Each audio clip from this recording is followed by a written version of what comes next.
It's 7 o'clock, so we'll call this evening session in order. Will we please have a roll call?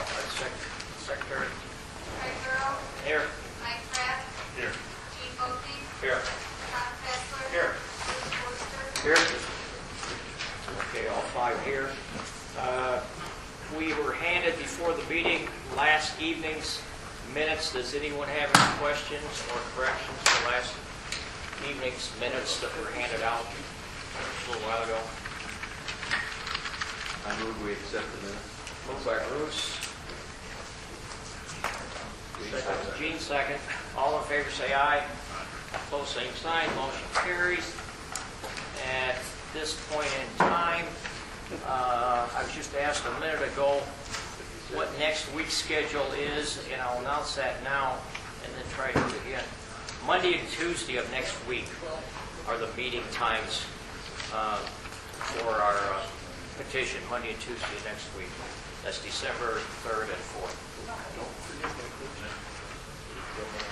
Yeah, I want to announce that too. Yeah, I forget. And we also have a regular zoning meeting on Thursday night, dealing, I think, with a Kreider petition, and we'd welcome all you folks to come to that one too if we'd like. I know we're going to miss not having a crowd here. I'm not talking about windmills.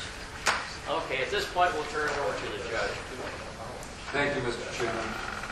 Ladies and gentlemen, again, welcome. My face recognition capabilities fade as I get a little older. Are there any folks here who have not been at any previous session where I gave my opening remark? Don't be shy about raising your hand, please.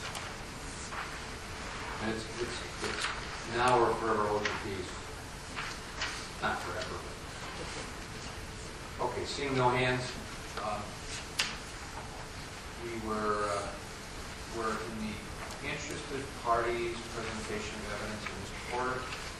The ball's in your court. Thank you, Your Honor. We call Mr. Michael McCann. Raise your right hand.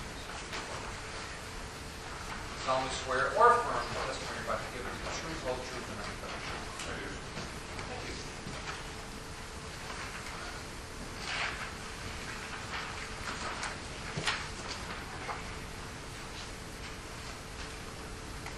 Good evening. As I'm a creature of habit, go ahead and state your name for me. Michael S. McCann, spelled MC, capital C, A-N-N. And tell us where you live. I live in Orland Park, Illinois. And what do you do? I'm a real estate appraiser and consultant. Yeah, I've been for over 30 years. And in front of you, you should have some exhibits that were previously marked. And the first exhibit is marked Exhibit 56. Do you see that? It's a copy of your appraisal consulting report. Yes. Tell us what that is. That is a report I prepared to address the subject matter of my expertise as it relates to the proposed special use for the Green River Wind Farm in the county.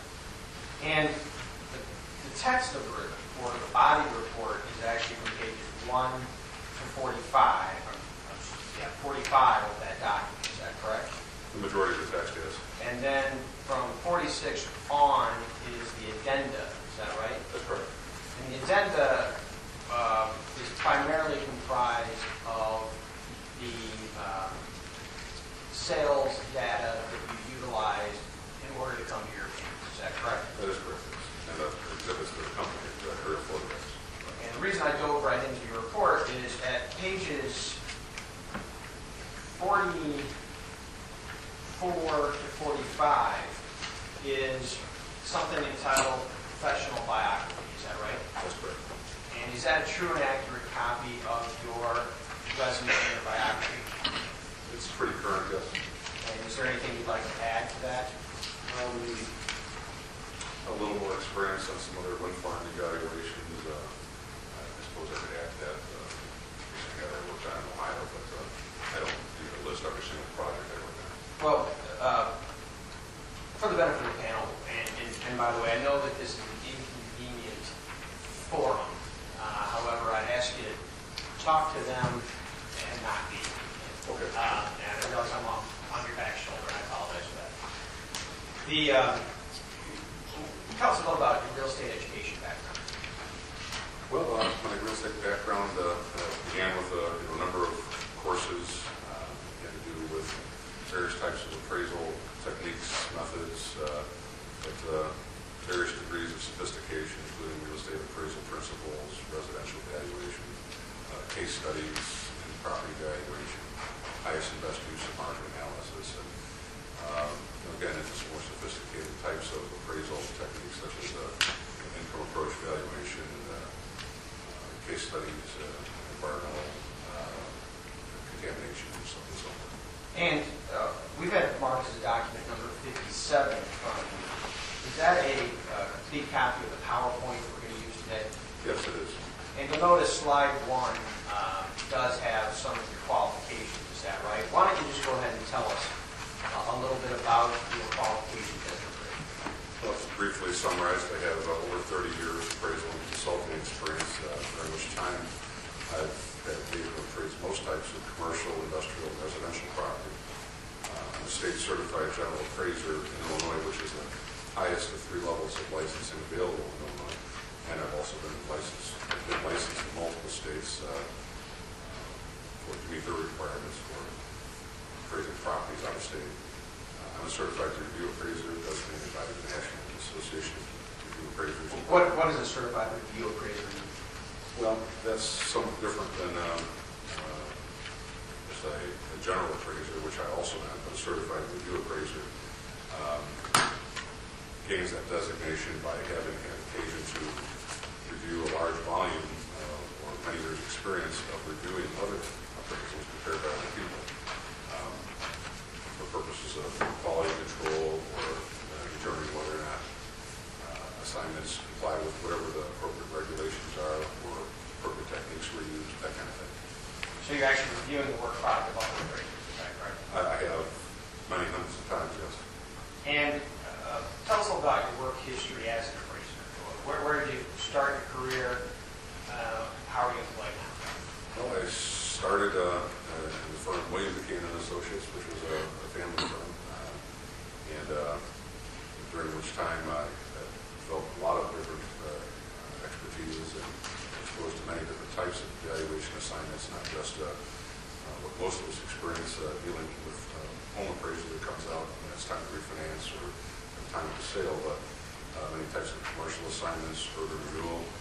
I've worked on, for example, the Whiskey Park redevelopment, the Magnet Center, Olds Play redevelopment, smaller baseball stadium in Joliet, Silver Cross Field, other public right-of-way projects and public transportation projects, like the CTA being extended from downtown Chicago out to Nicolay Airport.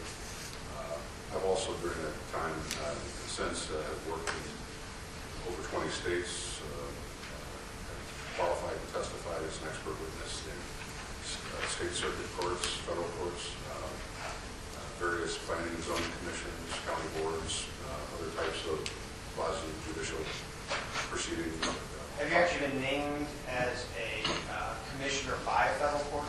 I was appointed 11 years ago by the federal courts by the District of Illinois as a condemnation commissioner for the matter that involved routing a high-pressure natural gas pipeline through quite a few different pieces of agricultural land in Polk County.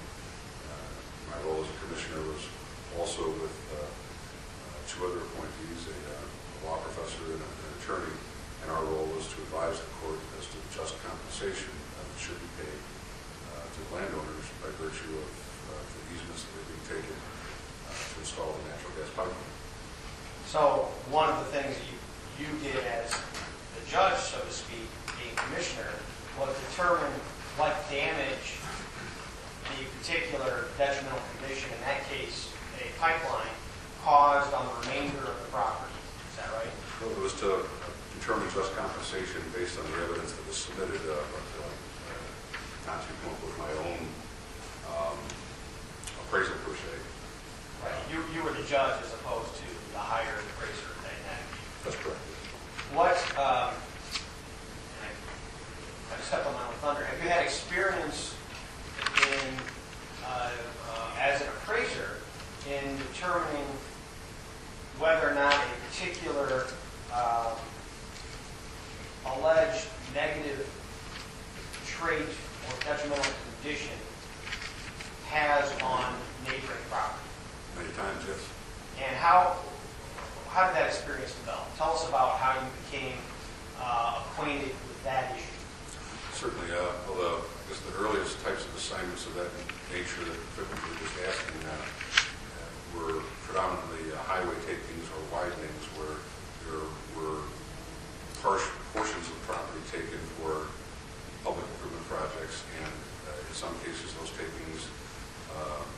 damage to property value beyond the amount of the land they were taking, but also included damages to the remainder for various issues like bringing highway traffic closer to someone's front door or a shopping center. Okay, I don't want to spend too much time on it. Did you also have some experience in relation to landfills? I have this. And what is that? I've been hired over the years on a number of assignments related to landfill sightings, some hired by the developer, sometimes hired by municipality or county in question. And during this time I had occasion to do extensive research on property values, near and far from landfills, just to keep it simple. And have you been certified by, well, we'll strike it. Is there a standard or guide for appraisers? There is, all licensed appraisers are bound by the requirements of the Uniform Standards of Professional Appraisal Practice, which is also known as, in the industry, as USPAP. It's a body of guidelines that include appraisal standards for development and reporting of appraisal or consulting assignments, and also ethical requirements. And have you actually been certified as an expert on USPAP? I have this. By what? The Cook County Circuit Court. And explain to us what that meant. You were certified as an expert on USPAP. Well, in the case I was testifying in, were some of my opinions related to USPAP, I was challenged by counsel on the other side as to whether or not I was truly an expert on that subject. And after being board-eared for a good half hour or so, the court found that I was indeed qualified as an expert on that subject and certified me as such. And in particular, we're here to talk about a proposed industrial wind turbine project. Have you had any experience in relation to those projects as they relate to property values? I have this. What experience? Well, it goes back, it's 7 years now, the first wind farm project that I was asked to evaluate from my expertise. And since that time, I've inspected, researched, studied, probably a couple dozen at this point, different locations. I've also had occasion to, over the last 7 years, several thousand hours worth of research time,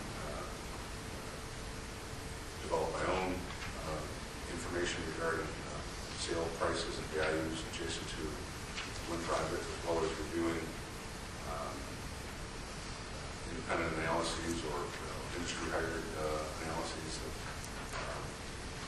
purport to show what property values adjacent to different wind farm projects had actually been. Have you actually presented seminars on that topic? I have. I participated in seminars in a few states where this very question, amongst other questions related to wind farms, were handled. And most recently, a seminar I was invited by the Appraisal Institute to develop a online seminar for part of their educational curriculum. And in October, I presented that seminar for Appraisal Institute members, which was peer-reviewed by the Appraisal Institute's Education Committee and approved for continuing education credit for the members who attended that seminar. And in regard to this project, what was the scope of your work? Well, it was I'm sorry, before you answer that question, is that contained in your report, your scope of work? the scope of work is, and I thought you were asking about the purpose. And I am, but is it true that the scope of work is actually identified in pages 7 to 8 of your report, Exhibit 56? That's where it's mostly summarized, but there are other things described in the report that could also fairly be called part of the scope of work. Okay, and just tell us then, what was your scope of work? What did I hire you to do? Well, the purpose of my assignment was to, first of all, determine whether or not the Green River Phase 1 would cause any significant impact on surrounding property values, including residential and agricultural properties, which obviously there's a mix in the project footprint area, and sections that are proposed to contain turbines. Secondly, in my role as a consultant to review the application against the real estate-related issues that are cited in the Lee County zoning ordinance. And third, to make any recommendations as I saw fit to possibly increase compliance of the project as proposed with the county zoning code. And tell us in general terms, how did you go about performing that project? Well, I first started with reviewing the mainstream application and the petition for the special use. And the zoning code really pretty much covered, but focused on the real estate standards and real estate-related issues, I should say. I inspected the property, the project area. It's not any single property per se, but the overall project area. I conducted extensive research into sales transactions both in Lee County and DeKalb County, with close proximity to existing turbines and at greater distances, let's say beyond 5 miles, averaging about 10 miles distant from any turbines. And why did you study sales close to turbines and far away from turbines? Well, by doing a near-far type of study, I was able then to apply the paired sales technique, which is a framework, an analytical framework for extracting out the value, impact, or contribution of a single factor by accounting for all the other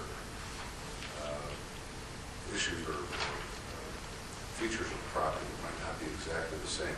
For example, a 5-acre lot is worth more than a 2-acre lot. So if a house on a 5-acre lot is used as a comparison for the property near the turbine, well, then I had to make an adjustment for that larger land size.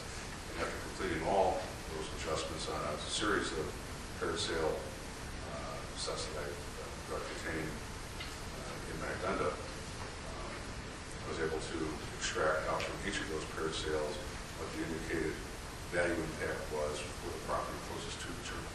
And ultimately, did you come to a conclusion on whether or not there was or would be a property value impact for homes near turbines? Yes, I did. And what is that conclusion? It is my professional opinion that, as proposed, this project will cause 25 to 40% value diminution for nearest residential properties. Also, for different reasons and different issues, agricultural property in close proximity will experience probable value diminution of 10% on its value. And we'll get into how you came to those conclusions in a while, but I wanted the panel to hear what the conclusions were. Your next slide here, slide 3, is entitled Zoning. And indeed, at pages 21 through 25 of your report, there's also a rather lengthy discussion of zoning. Tell us what that's about. Well, first was to review the zoning code to determine what parts of it relate to real estate-related issues, and recognizing that zoning is intended to minimize the conflict between any special use and existing uses. This was a good background from which to measure how the market also looks at properties. But as I've cited on slide 3, there's several specific things mentioned in the purpose of Lee County zoning. So this is language out of the Lee County zoning code, is that right? Yes, it is objective. And in particular, you're referring to section 10-1-3, which is the purpose section, right? That's correct. And what does it provide and why is it relevant? Well, it provides that it's to regulate and control the classification of land uses and the use of land and buildings within the county in order to promote the public health, safety, and welfare of the citizens and to minimize any conflict between farming and other land uses. Also to conserve the value of land or buildings throughout the county. Excuse me. And to provide safe and affordable housing to county residents. Also, this is one of the specific reasons that this is designed is to limit non-agricultural development in areas of prime farmland and to preserve, encourage, and enhance aesthetic considerations in connection with development of any areas of the county. I noticed that your report not only cites 10-1-3 at page 21, but the very next section as well, 10-1-4, and in particular, the definition of a special use as one that is a use, either public or private, that would not be appropriate generally or without restriction throughout a district because of its unique characteristics, but which, if controlled as a number, area, location, or relation to neighboring uses, might complement and promote public health, morals, order, comfort, convenience, appearance, propriety, or general welfare. After due consideration in each case, such a use may be permitted. And then there's some additional language. Why did you cite that language in your report? Well, because first of all, it's the definition of a special use, and so it was helpful to me to understand how the county defines that, which is also pretty consistent with what my understanding had been up to this point in time from other counties elsewhere in Illinois and other states for that matter. It's not identical language, but it showed me that the intent of creating a special use is in part to take into consideration the surrounding community and the characteristics, and to prevent any adverse influence or impact on those existing uses. And toward that end, your next slide is also entitled zoning. And what's this about?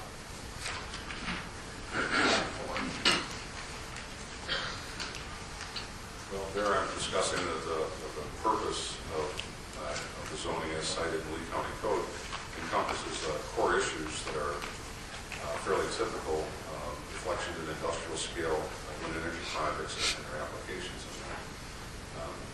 It briefly changes the character. Large-scale turbine project changes the character of the area to what I would term an industrial overlay, as opposed to the existing agricultural and rural residential character. Compatibility issues are very much an issue, as I understand it from other experts, and also have spoken with any number, quite a few different residents that live in existing wind projects and hear what their actual experiences have been and where the conflicts with compatibility lie. And those include noise, those include height, how it dominates the landscape, things like flicker effect, FAA lights completely changing the character of the night sky. Perhaps the most common complaint is that the setbacks are never far enough from residential properties to prevent the conflicts that do occur. And finally, the project footprint encompasses thousands of acres, and even excluding the participating property owners, the impact extends at a minimum in a fairly significant fashion to a mile, and in a measurable fashion out to at least 2 to 3 miles, based on a number of studies. And I have found this to be the case also with people's actual experience in living in and amongst and near wind farms. Your next slide goes on to identify various nuisance-related issues as they concern wind farms. What are those, and why, as an appraiser, are you considering those? Well, what they are nuisances are, again, widely reported, easily discoverable by anybody that has a computer or that can read a newspaper.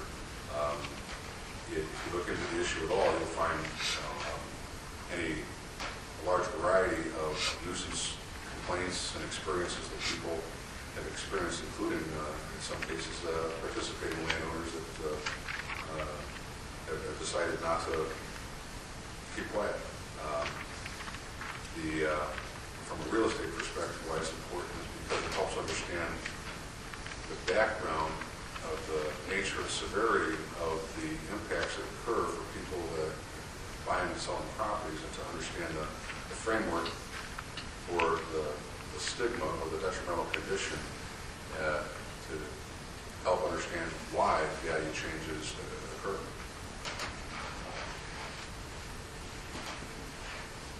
Your next slide is entitled Detrimental Condition. What is a detrimental condition to an appraiser? A detrimental condition can be something exterior from the property, an external influence. It could be a landfill, it could be a noisy highway or an airport project, it could be a wind farm project. It could also be something that has a direct impact on a property itself, such as like keeping an underground storage tank from a gas station contaminating a neighboring property. Its detrimental conditions are also sometimes called LULUs, or locally unwanted land uses, and they tend to represent disamenities that people searching for residential property tend to steer away from unless there's a significant discounted price that balances out, creates an incentive to balance out that loss in value, the amenity value. And as an appraiser, well, I understand the general description of what a detrimental condition is there a methodology for quantifying and determining whether or not a condition actually is detrimental to a neighboring property? Yes, there are empirical methods for extracting out what the market is actually saying in terms of dollars and cents. How are they actually treating this when it comes to the buy-sell decision, which can be somewhat different than what they might say, at the dinner table or, to a newspaper reporter. But while I listen to what people have to say, pro and con, I base my opinions on the empirical information. Okay, we'll talk more about how you go about determining if a condition is actually detrimental in a moment. But ultimately, at page 25 and at slide 7, page 24 of your report, at slide 7, you come to some conclusions regarding zoning after you did your discussion of the zoning issues in the county. What were those conclusions? Well, understanding the stigma issues is important to understanding both the buyer and the seller sides of the market for the property, proposed turbines. Also, the opinion that turbines are decidedly industrial use that represent an encroachment into areas of bona fide agricultural uses. They can impair the aerial spraying options for neighboring agricultural land and or increase the cost of aerial spraying. Residential uses will experience impaired aesthetic appeal, impaired quiet use and enjoyment, marketability and value, and the proposed setbacks are inadequate to prevent such impacts. Finally, the project does not comply with the purpose of the Lee County zoning code, in my opinion. And finally, in my opinion, a property value guarantee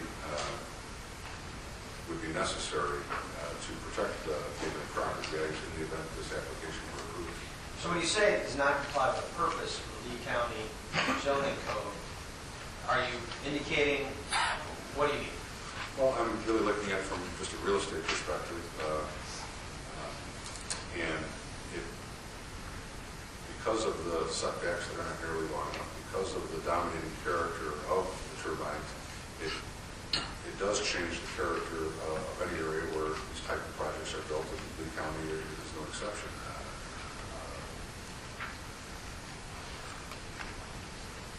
I'm sorry, what was your... Well, the question was, you said that ultimately you concluded that the zoning, after your zoning analysis, that it did not comply with the purpose that you had identified earlier, 10-1-3 in the county. I was asking you to elaborate.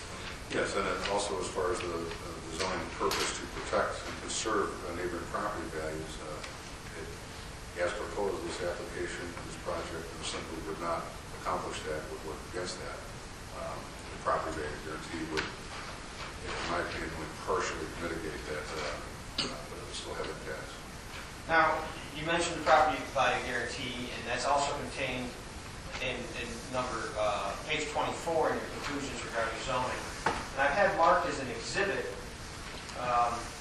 Exhibit 58, which is a section of the proposed Lee County ordinance. It have you had a chance to review that? I have. Is it you mentioned earlier you reviewed a variety of documents. Was one of those the petition that had been filed by Mainstream Green River Wind? Yes. And do you understand in that petition that Green River Wind, at paragraph 8, stated that it was asking the Lee County Board to impose the following conditions based upon the Lee County Wind Energy Ordinance as proposed by the Lee County Zoning Board of Appeals? That's what I've read.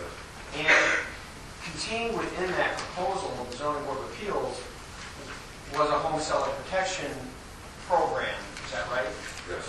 So is that the property value guarantee, that type of thing that you were discussing a moment, that would have more aligned this proposal with zoning? Yes, I believe it would.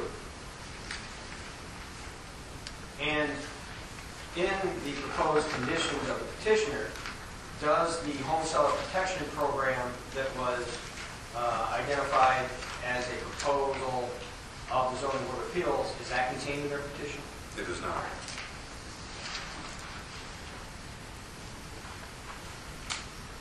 Okay.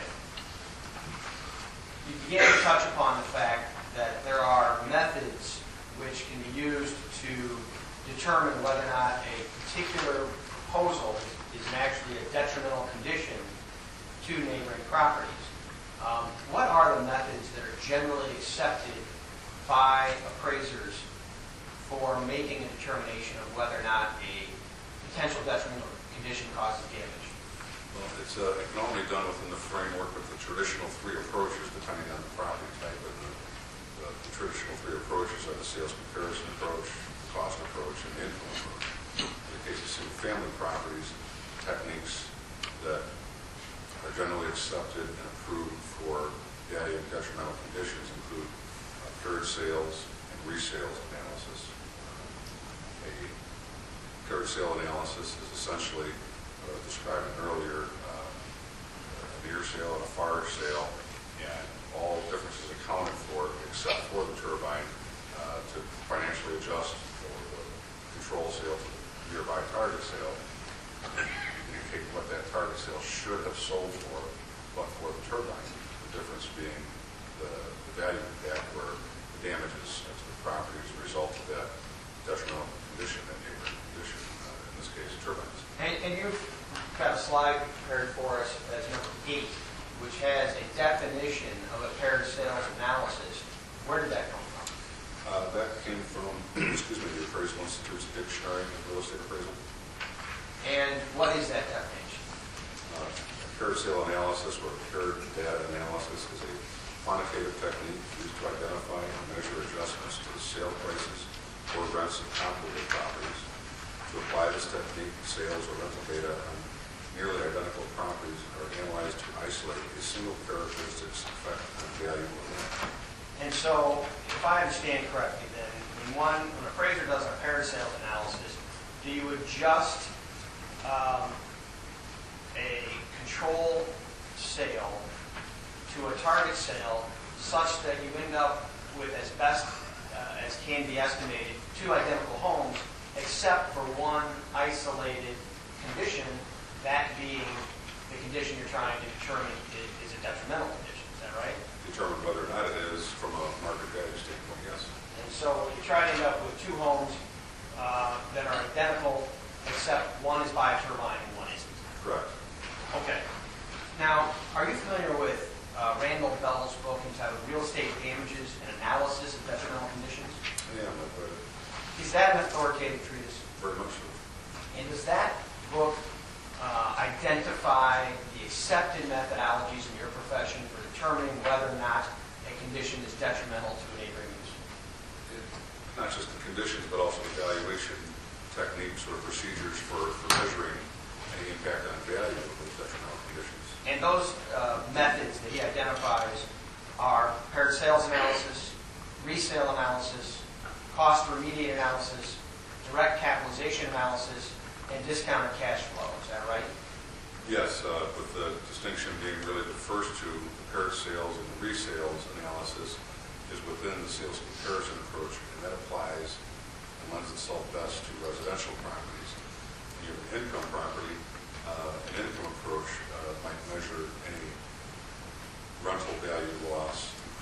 vacancy or higher risk, it all translates into a change in value.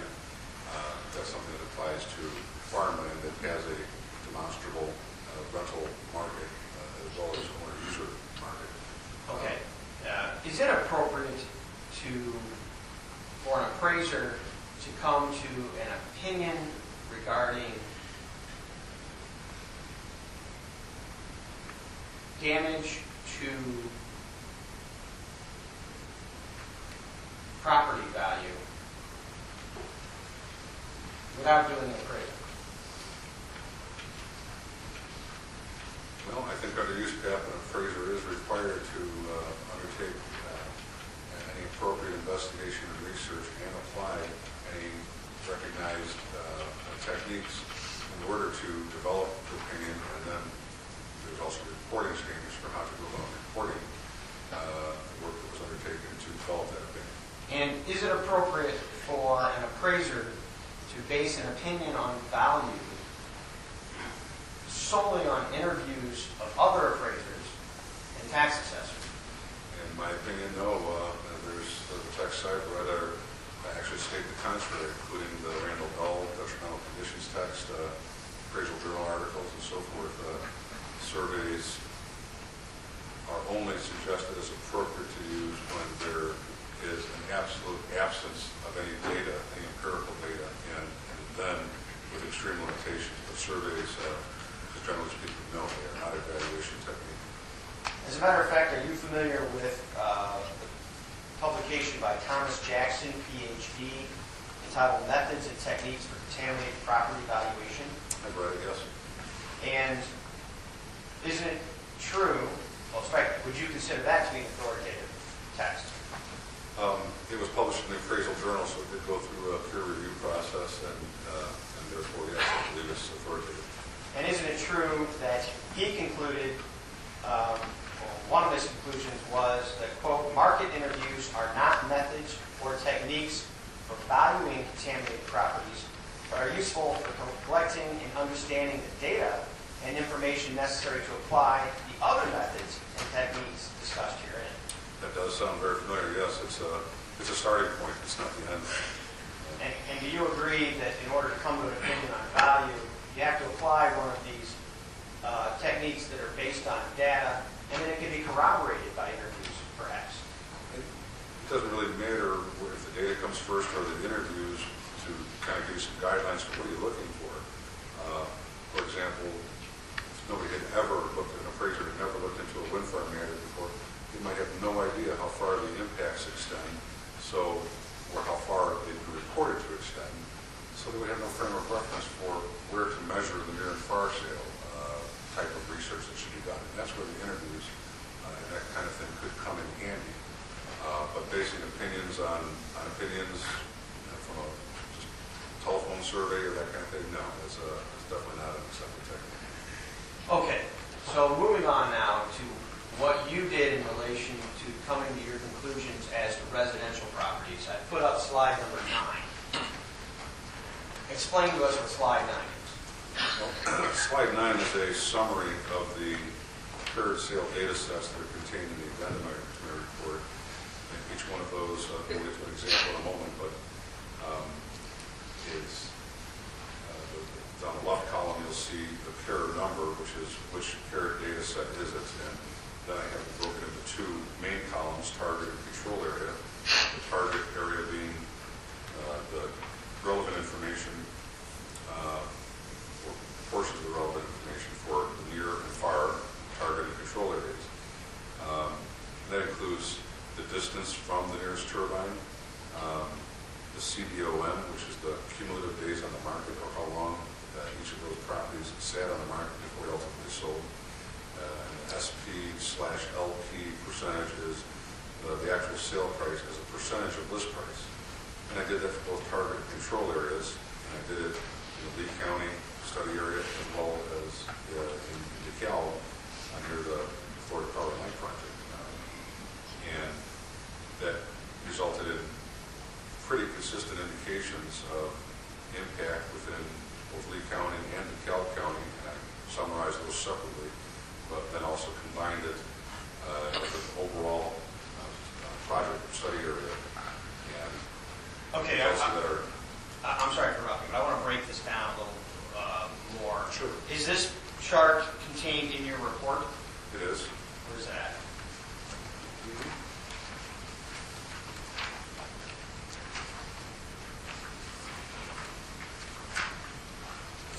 32, is that correct? There's stuff out of there, yes, it's page 32. And this diagram table provides a summary of all of the data that is contained in the addenda. Is that correct? That is correct. And if I understand what you've done here is that there are a variety of pairing of sales in Lee County and DeKalb County. Is that right? That's correct. And in Lee County, you had 8 sales that you looked at, 8 pairings that you looked at. 8 pairings, that's correct. And in DeKalb County, you had 5 pairings that you looked at. That's correct. And what was a pair? A pair of what? One pair sale where I first found a sale of a home, and I had to be careful in doing this, that I was not including any sales that were foreclosure sales, short sales, or had some other motivation for that could render that sale close to the turbine as being not demonstrably a stigma-affected sale. I wanted to make sure any target sales I was using, that there was no indicated duress, as is often the case when you review multiple listing printouts for homes. There's a high rate of foreclosure in both Lee and DeKalb, and many short sales over the last several years. So, in order to make sure the data was as reliable as possible, I excluded any that had those characteristics, and found a series of property, home sales located within the distances as shown on slide 9. And, The distances from what? the distances from the nearest turbine.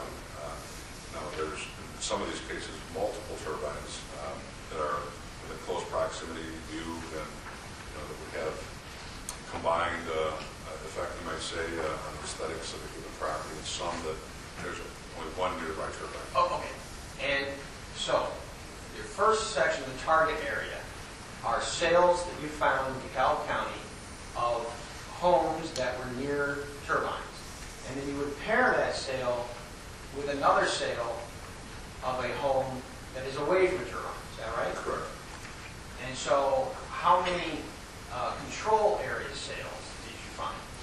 Well, I had to select them on the basis of, again, making sure there were clean sales, no foreclosure or that kind of issue.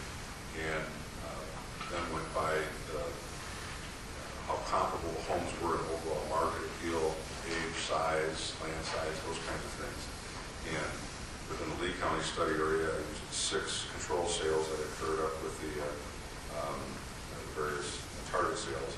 And in DeKalb, 4 control sales that occurred up with the 3 target sales.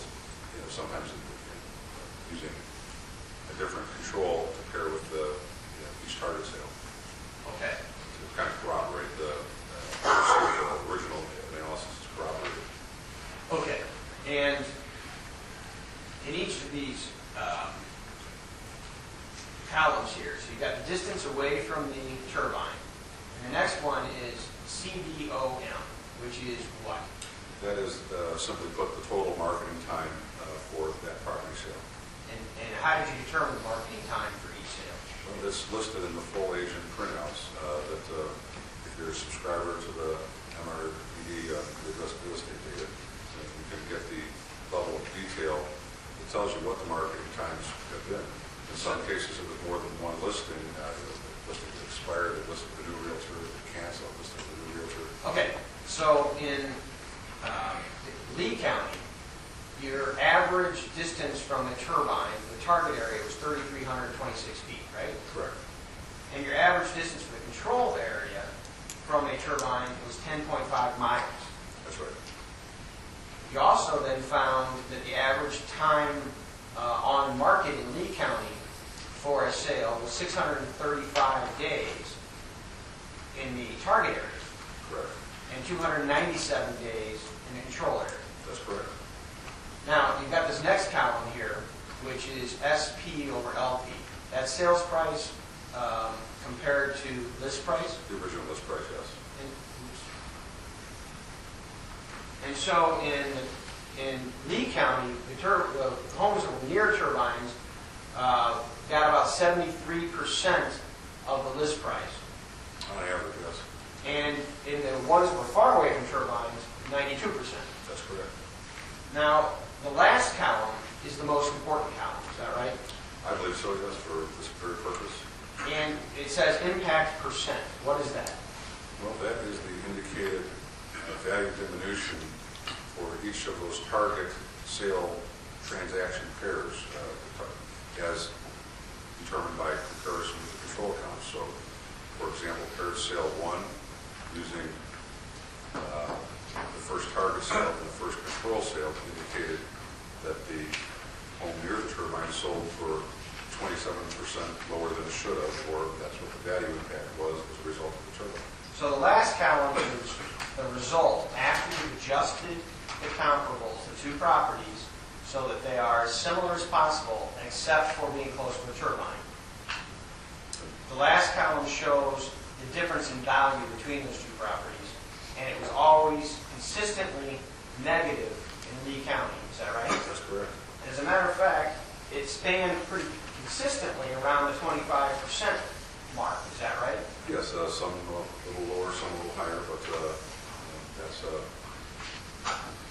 about the average. 22.5% is the exact average for Lee County under these paired data sets. Okay, now in DeKalb County, you actually used some turbine or some homes that were closer to turbines, 1,637 feet on average. Is that right? That's correct. It was a much closer average distance. And the market time was about the same at 638 days. That's correct.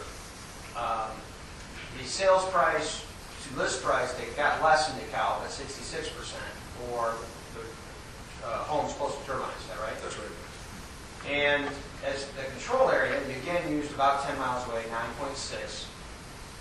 And the time on market was, again, pretty consistent with what it was in Lee, a little less in DeKalb, at 232 days. Is that right? That's right. And the sales price to list price, DeKalb got a little less than Lee was at 89% for those who were far away. But that's right. The control area for DeKalb was showed an average sale price to list price ratio of 89%. And the total impact, or average impact in DeKalb for being close to a turbine was what? 32.8% on the average, ranging from 15.6 to 46.9%. Do you have any explanation as to why there's a noticeable difference in DeKalb? That there appears to be a greater impact in DeKalb in being close proximity turbines than in Lee? Well, two possibilities. The one that I believe is the most probable reason is the closer distance on average of the DeKalb sales at 1,637 feet versus 3,300 feet in Lee. I would also point out that the DeKalb, for power light turbines, if I recall correctly, were about 476 feet, and the Mendota Hills turbines in Lee County were about 75 to 100 feet shorter, so they're not quite as dominant. They're still large industrial scale turbines. They still have a bit of a disamenity effect, but they're just not as dominant as the larger turbines. And the turbines here, at least we're guessing, are going to be the larger ones. Is that right? Well, from what I've read, it's right in the neighborhood of 500 feet, just under to just over. And when you average the impacts for Lee and DeKalb, it came to an average impact of a negative 26%, 26.4% if you were close to turbines. That's right. Okay. So now if you would, take us through the next slide and tell us what that is. The next slide is one of the paired sales from the DeKalb analysis. And Which one is this?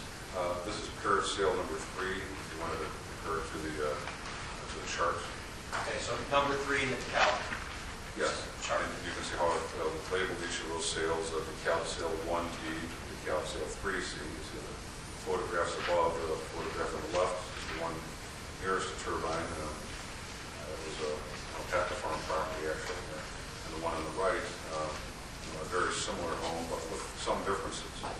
And the main columns, you can see what the distance was, how long it was on the market, the sale price, percentage of list price that it sold for, and so on. And then down the far right column, see where I've noted what the differences are, or made adjustments for what the differences are, except for the turbine. And you can hear the bottom, you see the line that says net adjustments. That is how much, in this case, was added to the sale price of this control property to balance out the differences with the target sale. Okay, so I want to slow you down. So you actually added $33,000 to the sale price of the control property. Why? Well, because, for example, it's built 1966 compared to the target property built in 1979. It's 13 years old, that much more wear and tear. I used a 0.5% per year depreciation, so it worked out to 6.5%. And since it's inferior in that one respect, I had to adjust that sale up. You can also see right beneath that it had a dining room counted in a 6-room count versus only a 5-room count in the target sale. And even though they were very similar in size, that dining room is a feature that some people would find to enhance the value. And I made a deduction for the fact that that property had a dining room. Other differences were the target sale had a full finished basement with bedrooms and a family room, and this control sale had a full basement but it was unfinished, so I had to make an adjustment for the value contribution of $10 a square foot for a finished basement.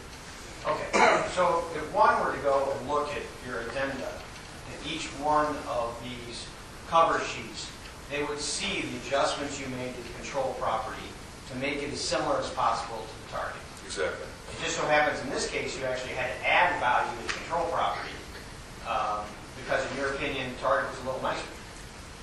In some respects it was, yes, and that's how it netted out. This was also a smaller lot area, which not significantly, but enough to make about an $8,000 difference. So if you hadn't made those adjustments to control, it actually would have shown even substantially more damage. Is that right? Well, I think we actually got that in reverse. If you look over at the lower left corner of this particular sheet, you can see a separate analysis that compares both these sales with absolutely no adjustment, no accounting for the differences in the property. It's just the actual sale price of the far sale, subtract from that the actual sale price of the near sale, and you can see the dollar amount difference, sold for $75,000 less, or almost 35% less. On its face, they're both very comparable properties, and on its face, it's sold for 35% less than one 11.7 miles away from a turbine. But that's not the proper way to do a pair of sales adjustment. That's just provided the unadjusted sale price analysis. It's just for background purposes and to allow the reader to full transparency on what I've done here. But the adjusted sale price analysis, then you can see how each of the differing features were balanced out so that the adjusted sale price represents the market value of the near sale using that control sale as adjusted to make that determination. And then simply subtract the actual near property or target sale price, which in this case translated into about almost $109,000 lower value, or 43.8%. This was a pretty significant one. The next slide, what is that? Slide 11. Slide 11 is an aerial photograph that shows each of these data sets, and then is the same. The first aerial is going to show the location of the target sale and the nearest turbine. That's represented by those orange flags. The line shows how the measuring tool track the direction. There's quite a few other turbines in this, I can see on this aerial, north, northeast, east. In some cases you can see there's shadows being cast on land that must have been in the afternoon or whatever, but the distance is only from the nearest turbine. It doesn't count all the turbines. Okay, and then the next slide? The next slide, again, it wasn't scaled or zoomed out enough to show, in this particular instance, exactly where the turbine is in relation to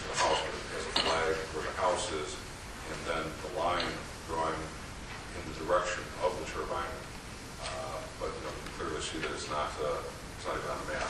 Okay, so this is the control cells showing that they're far away from turbines. And one more time, why do you have control so far away from turbines? Well, to make sure that there is no effect of turbines on those sale prices of the control sales. Okay.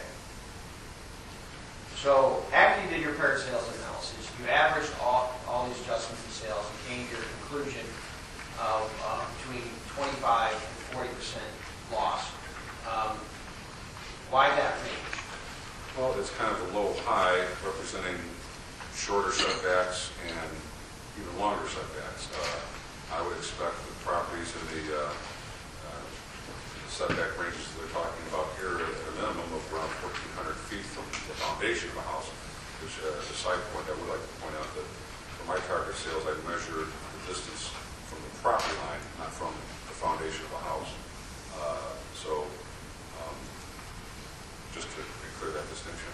But, at 1,637 feet, you get a higher value impact or a greater value impact than at further distances of about, over half a mile.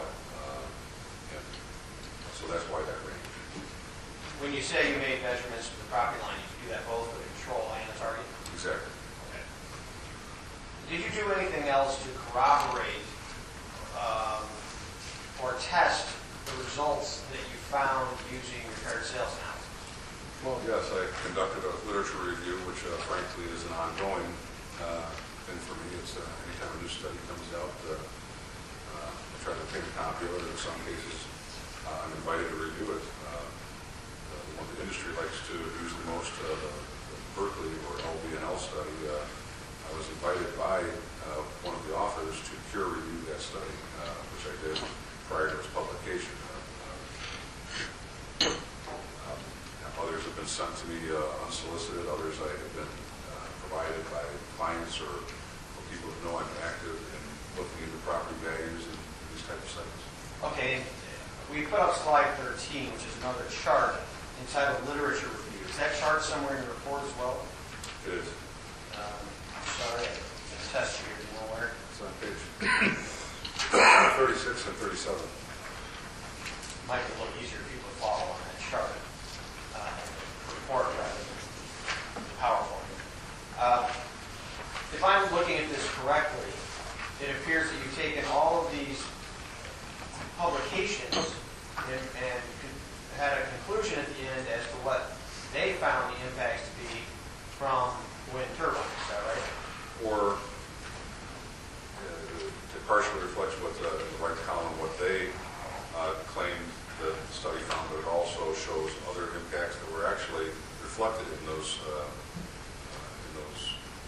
analyses in some cases. So, in broad terms, what did the independent studies show? Well, pretty consistently that there was value impacts in the 25 to 40% range, in some cases higher. And did you review any of the common ones that were cited by the wind industry? One I've been able to locate, yes. And are they contained on your literature review chart? Several of them are the most recent ones. And I noticed that you particularly cited Canning and Simmons, Hinman, and the home reports, which are often cited as showing no impacts to property values. But I see you have on the end here that they indeed have shown impacts, ranging from, it looks like 5.5% to 12% loss. Explain that to me. How is that possible, at least the wind industry ones? Well, you need to understand that those are not truly value studies. Those are statistical studies. And they use a different form of near-far analysis, though but what they're really focusing all their opinions on is the most distant sales and whether or not there's any statistically significant difference in the sale prices. But by using and pooling data the way they do, it actually creates an almost impossible scenario to determine that there is any statistical significance. What they do not do is focus on anything like paired sales or any recognized valuation method for extracting in a more defined and focused manner what the impacts may or may not have been. each of those studies, even though, for example, Canning and Simmons used 3 different types of regression analyses, and each one of them came to a negative value indication. Their conclusion was that there was no statistical significance. And take that for what it's worth, but it often gets cited as a report that says that there's no value impact, when that's not really what it says. So if you look at their data, it actually shows a loss between 7% and 13%, but their conclusion is that's not significant. Well, statistically significant, I don't know that they're saying people losing money on their houses isn't significant, but it's, I guess, how it gets used. Okay, your next slide is entitled Footnotes, slide 14. What's all that about? No, that's just some of my notes regarding the indications in those studies, and features of the studies, some critical critiques, or pointing out errors or things that I think are substantively significant that were, for example, buried in footnotes, but are very relevant to the issue of property value index. Okay, our time is limited, so I'm actually going to pass on getting too deep into that. Okay. No, that's fine. Is it safe to say that you could be questioned about any of these studies and have a discussion about those notes? Sure. In relation to the next slide, it's called a land sink study. Why are you honing in on that study? Well, land sink is an appraiser who understands appropriate appraisal techniques, as well as anybody I've talked to in the business that has studied these types of impacts. He's from Ontario, and I'm focusing on this because he's using one of those recognized methods, the resale studies. And what this chart demonstrates is the value impairment that was actually measured from 5 different transactions of single-family homes in the Melanchthon area of Ontario that a wind developer had actually bought out from these property owners on the basis of the nuisances and so forth, and apparently just to make peace with them, buy them out. The developer then turned around and resold those properties, had to put them through the multiple listing service and giving them appropriate marketing exposure. But they had a very unique condition as far as the buyers had to accept in order for them to execute the contract. And that condition was that the buyer had to grant them back an easement and gross to allow the wind developer to continue to create noise, vibration, shadow flicker, and any other type of effects recorded in easement and gross on each of these transactions that in fact said that both parties acknowledged that there may in fact be impacts on the living environment in those homes. So from my perspective as an appraiser, both buyer and seller were fully informed, well advised, acting in their own self-interest, and these are the prices they agreed on. And Lansing didn't just take the first sale price and measure it against the second sale price. He only needed to make a time adjustment for the passage of time between when the developer bought them out and when the developer sold them.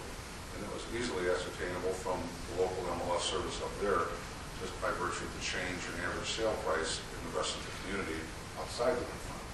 So it's a very accurate analysis of what the impacts are, at least for these 5 properties, with those conditions that everybody living in close proximity to a wind farm is exposed to. And earlier, when we talked about the accepted methodologies, was resale, or looking at a subsequent sale of the same property, one of those methods that is utilized to determine whether or not a particular condition detrimentally impacts value of a neighbor's property? Yes, sale, resale, it's the same thing, yes. And so original sale happened before the condition was there, and the subsequent sale after the turbine's up. Is that right? Well, yes and no, because in this particular case, what Mr. Lansing also did was determine whether or not that first sale price that the developer paid was at what market should have been. And by doing so, he researched the market for what the average sale prices were, and these were pretty average houses in the area. And the purchase prices essentially matched up to the market very closely. So the developer didn't pay too much in the first place. He paid market value, but for the turbines. And then when he sold them with full acknowledgement and acceptance of those conditions that are imposed by the turbine in the form of a recorded easement that runs with the land forever. I have had marked Exhibit 59. Is that the land sink study that you were referring to? It is. Is it a true and accurate copy? I believe it is, yes.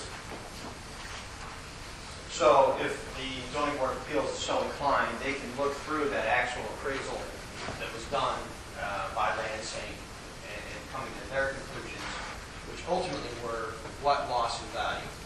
Well, the average was 38.8%, ranging from 23.25% to 58.56% value loss. And in general, as you know, how close were those homes to turbines? They were all stated in the report under each of the write-ups. I don't even memorize, but they were all very close, based on the Ontario standard of 550 meters, which is about 1,600 feet. So the minimum setback there is 1,600 feet, so they would be somewhere further than that. Yeah, I do sure remember that one of them was actually closer than that for some reason, but I'll cover that next week. Okay, you've also got a slide here entitled Clarkson Study.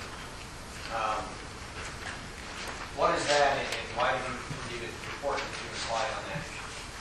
Well, this is a study that used a regression analysis, but it was not one that was commissioned by the wind industry. It was prepared by Professor Heinzelman at Clarkson University in New York, and studied several wind farms and using regression techniques.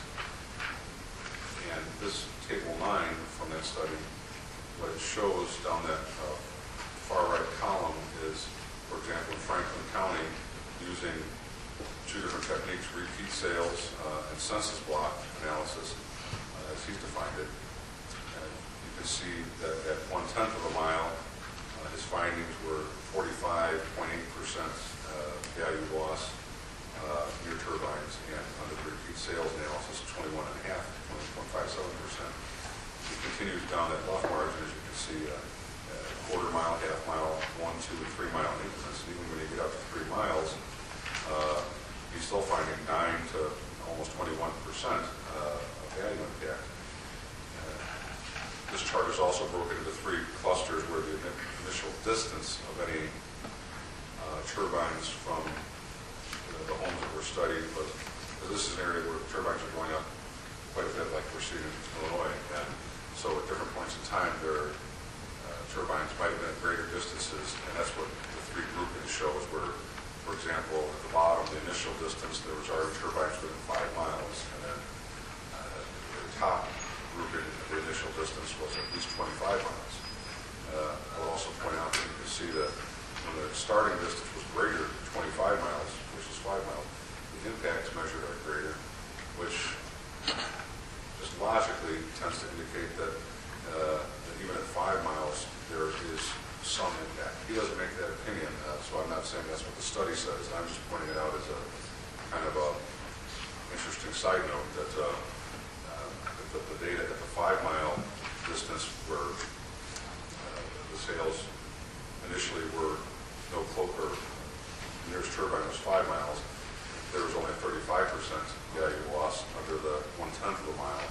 And at that same analytical framework where the turbines were at least 25 miles away, there the impact is greater. That implies there was already some impact at the 5 mile range. Who was that study directed by?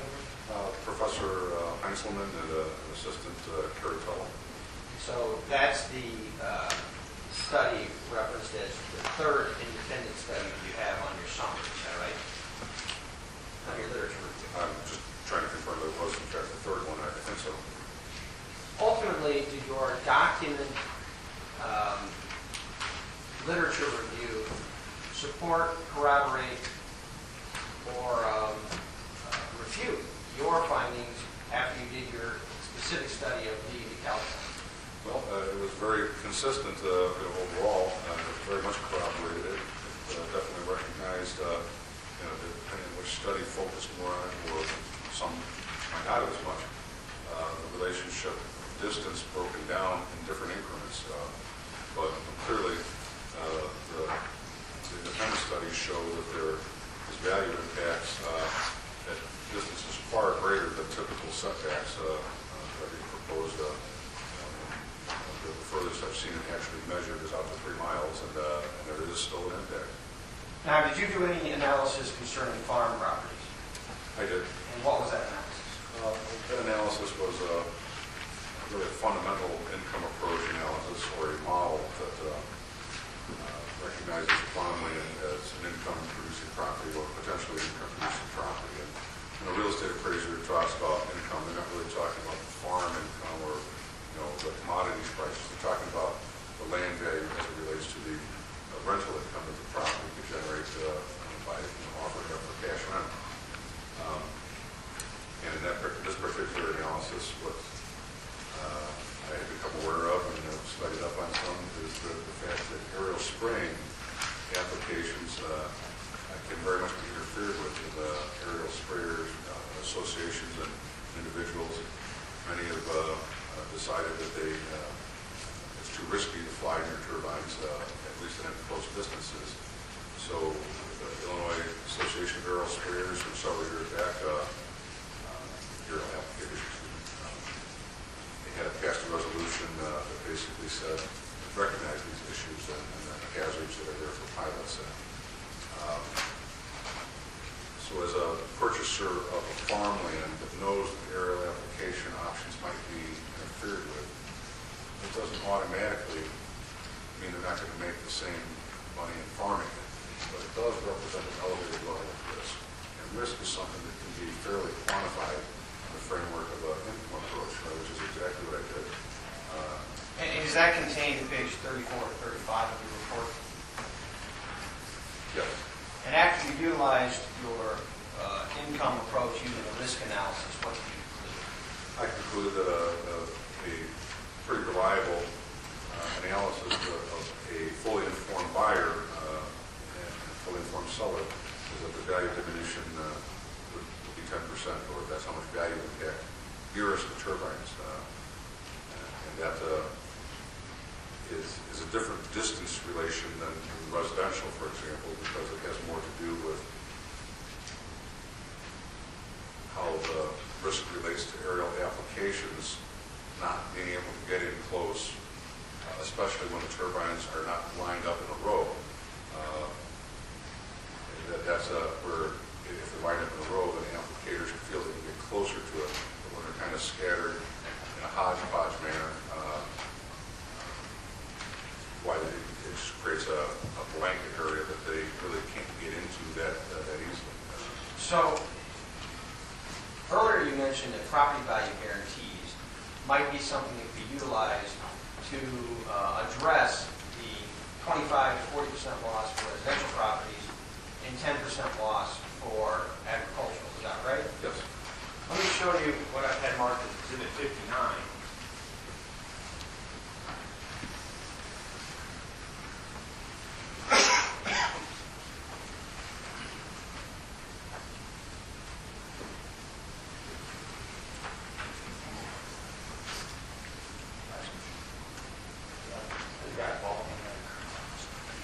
I need mark at 60.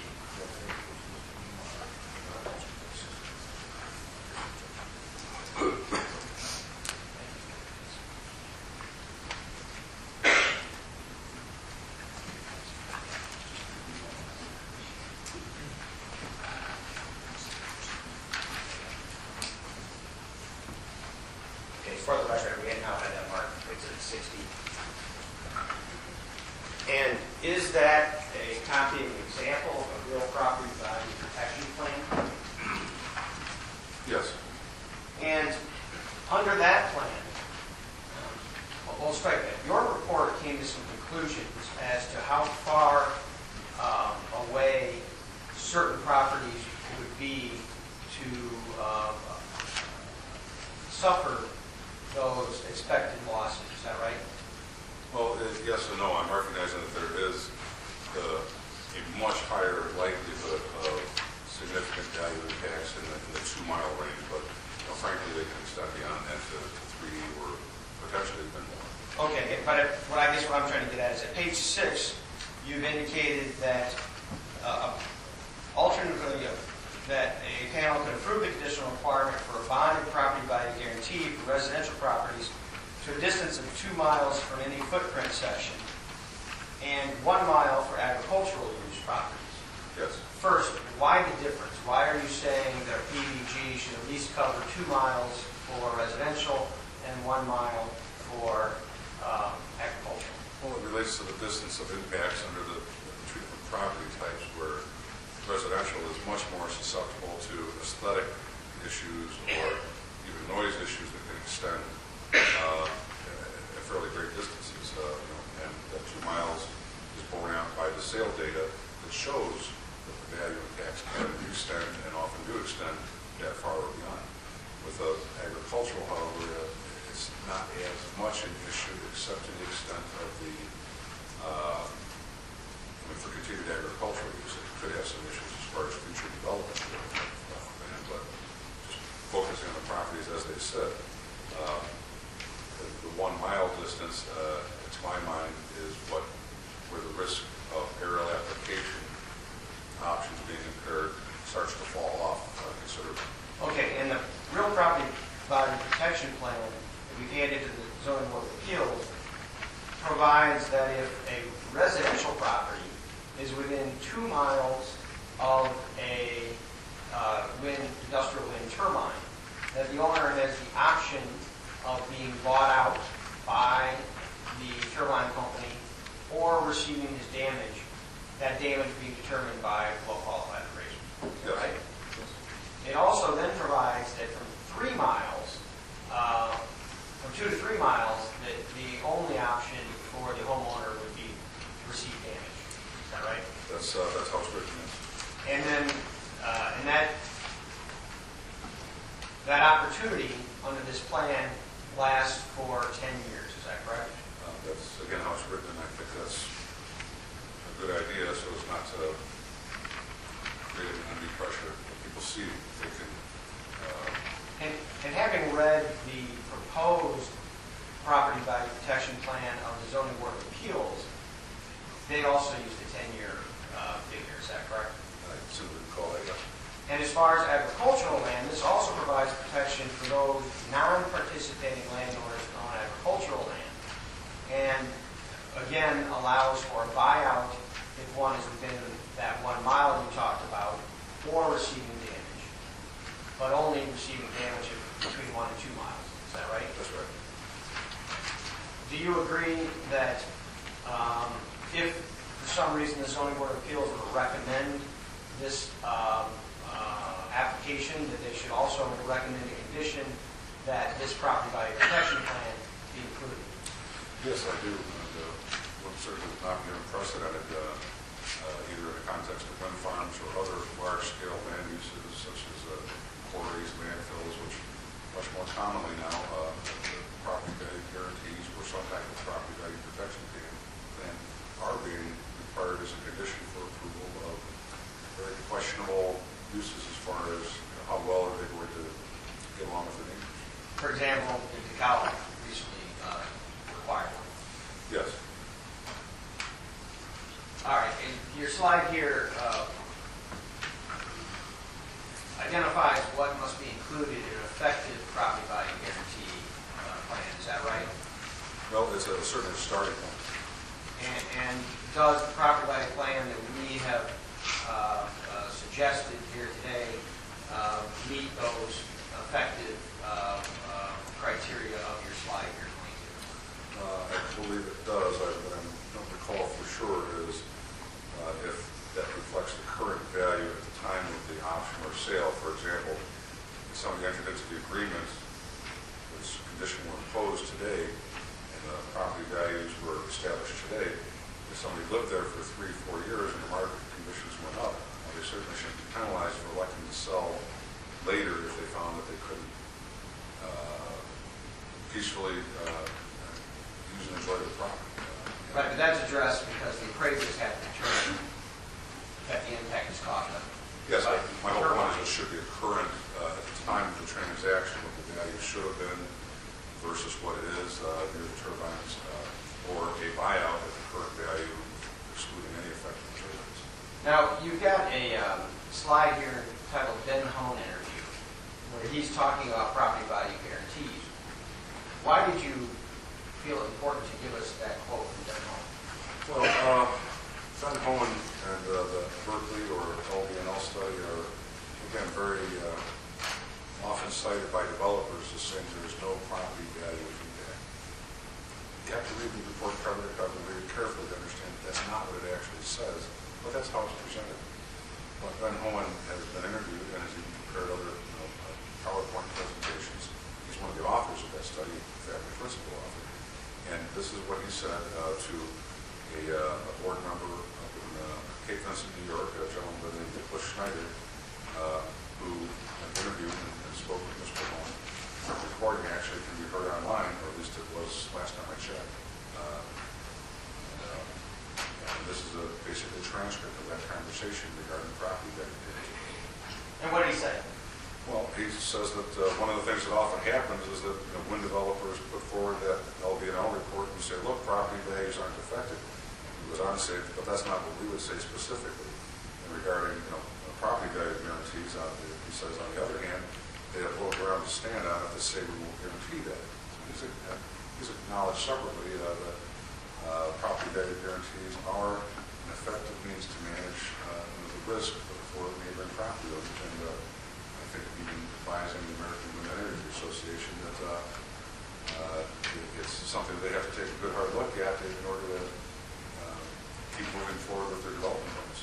And if indeed the appraisers find that there was no property value loss as caused by turbines, under the real property value protection plan that we proposed, there would be no payment.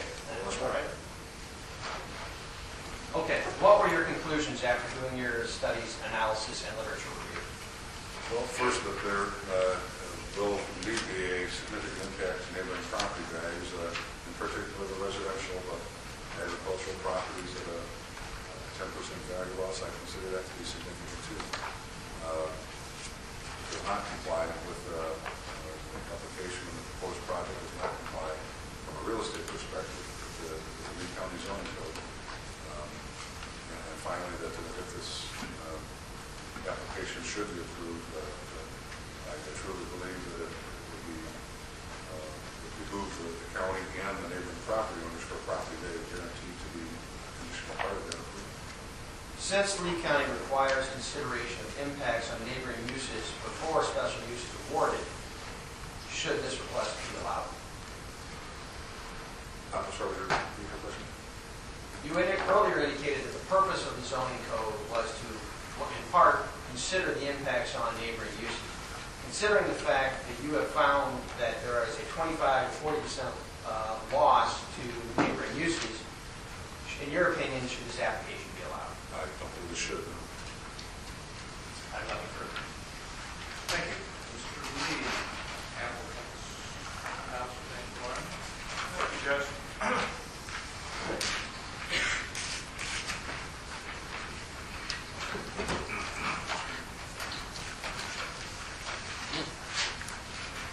Mr. McCann, you mentioned that you have testified in a number of proceedings.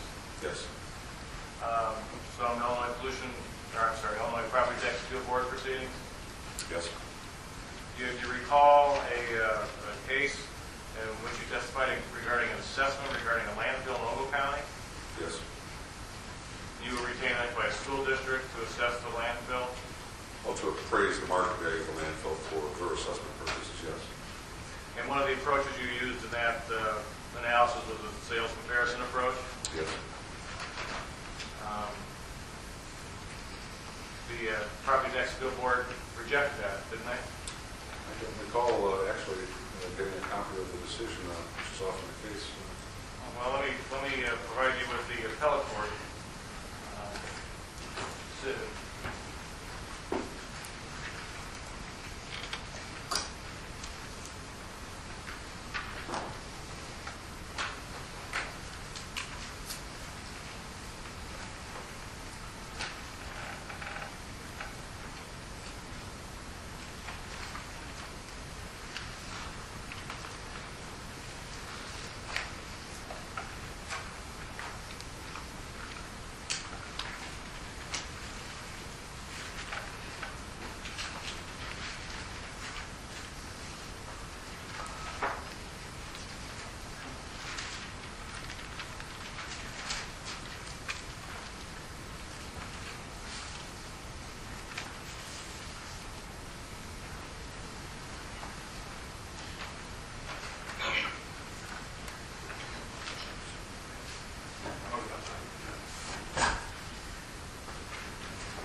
seen this opinion before? It doesn't look familiar, I don't recall seeing it.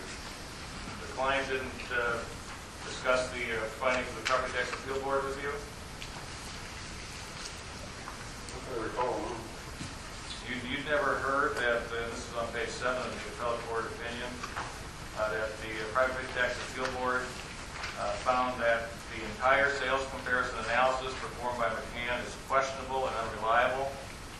Further, the PTAB found that the data considered by McCann, quote, lacks credibility or reliability, and therefore the PTAB finds McCann's sales comparison approach does not support the subject property's 2003 assessed value. You never heard that before?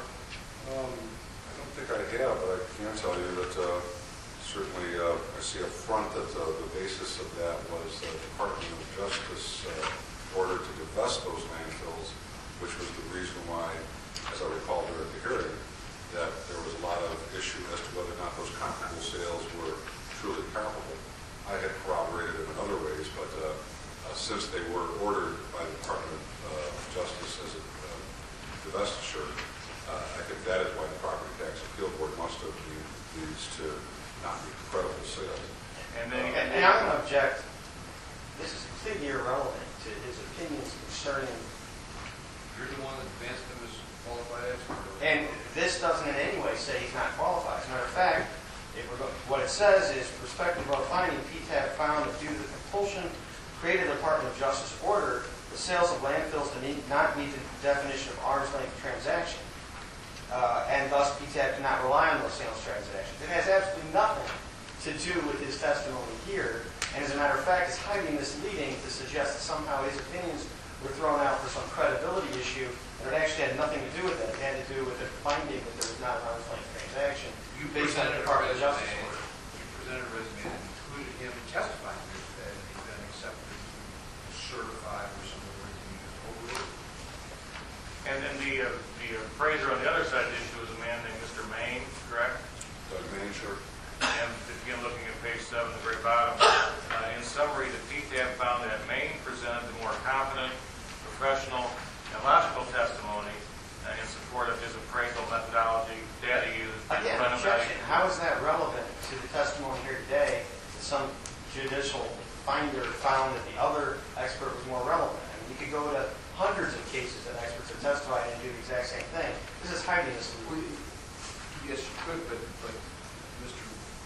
Lee just read that the methodology that other gentleman used was, I thought that was basically your question. But that methodology isn't what we're discussing here today. No, he's testified that his cost comparison approach is the legitimate method. Go ahead and re-answer the question. Thank you, Mike. We'll get through without being interrupted. I'll try. In summary, the PTAB found that Maine presented the more competent, professional, and logical testimony in support of his appraisal methodology, data used, and final value conclusion over the presentation of McCann. Because Maine's appraisal was more credible and a better indicator of the subject's fair market value using the income approach, the PTAB gave McCann's final value conclusion little weight in its analysis. That's what it says, right? I'm following along with you. That's what it says. That's what it says.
have what's marked 62? I do. And that's the Berkeley study?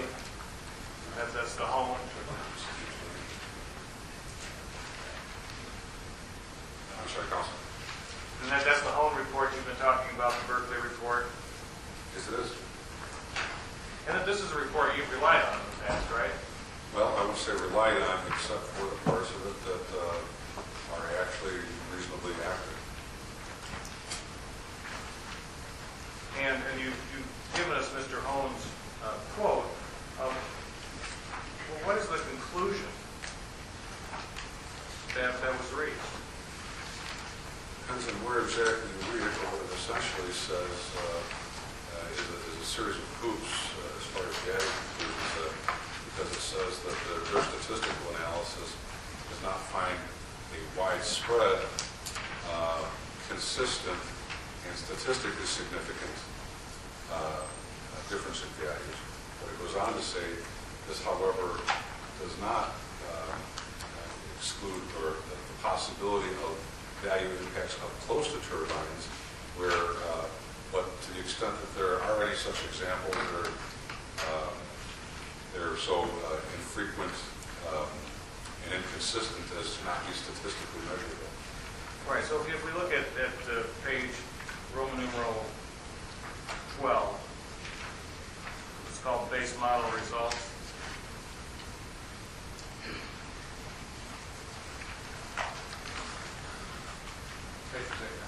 It's 12. Roman numeral 12.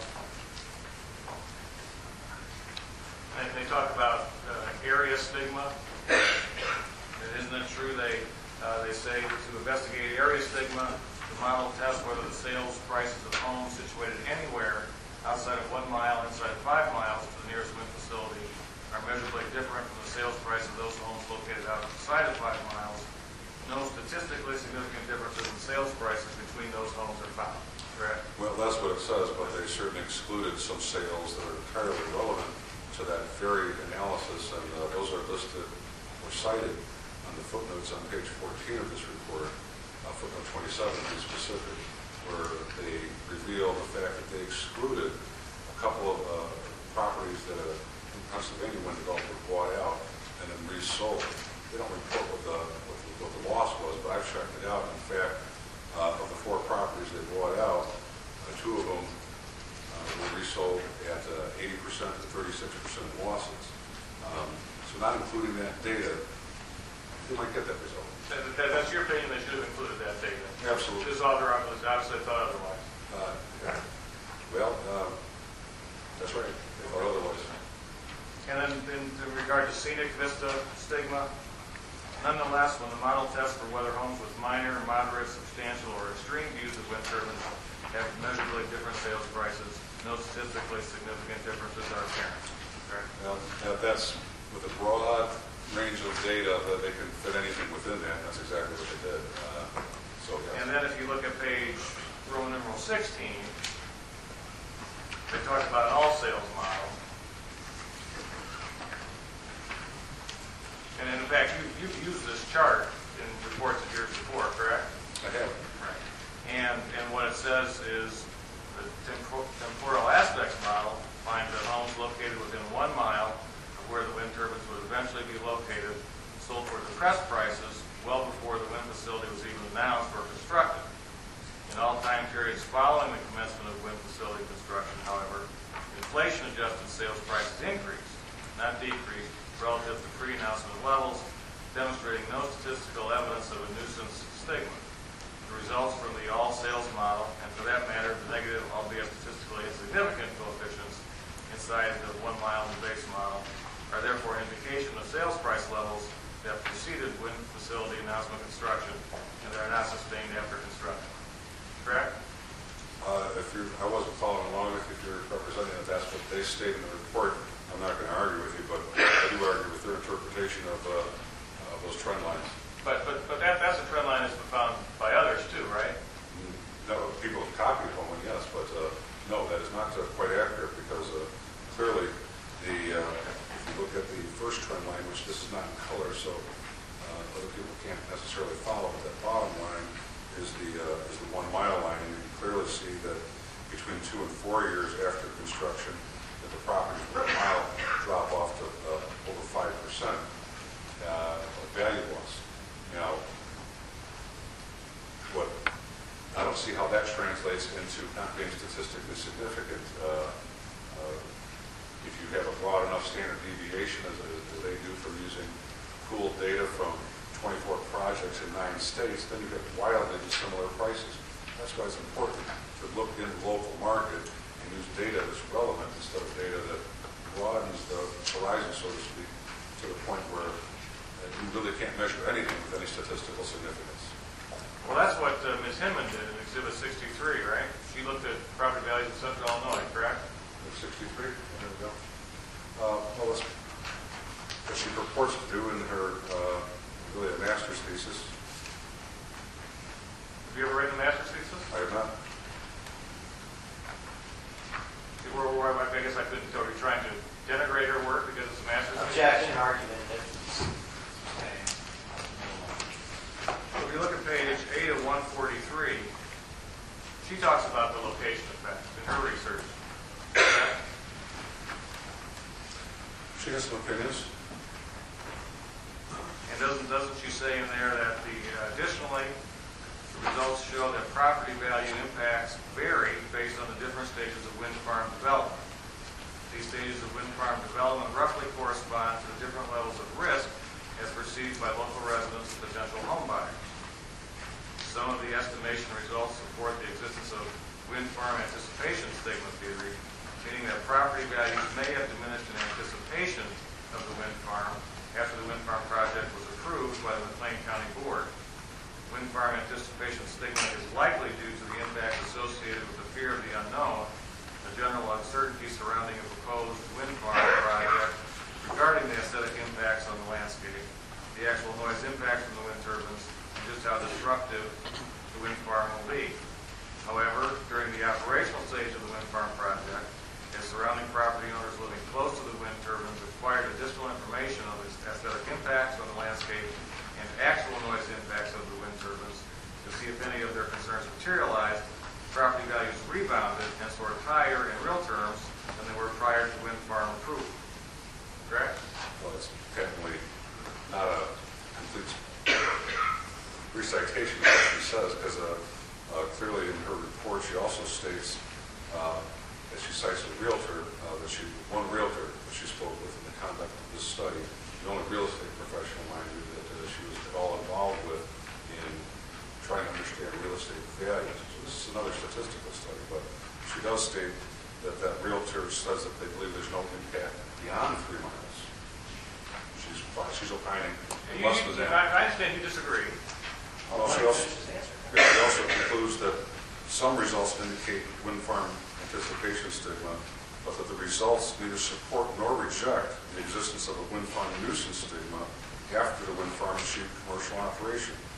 And if you look to page 120 of her report, you can see that the value soaring, as she talks about, is a bit misleading, because what really happened there is, in her statistical analysis, that there was a $21,916 decline, and then it came back $13,500, but there's still a net loss of $8,392 on average, pre versus post construction, and that's I think they calculated that out to 11.8%.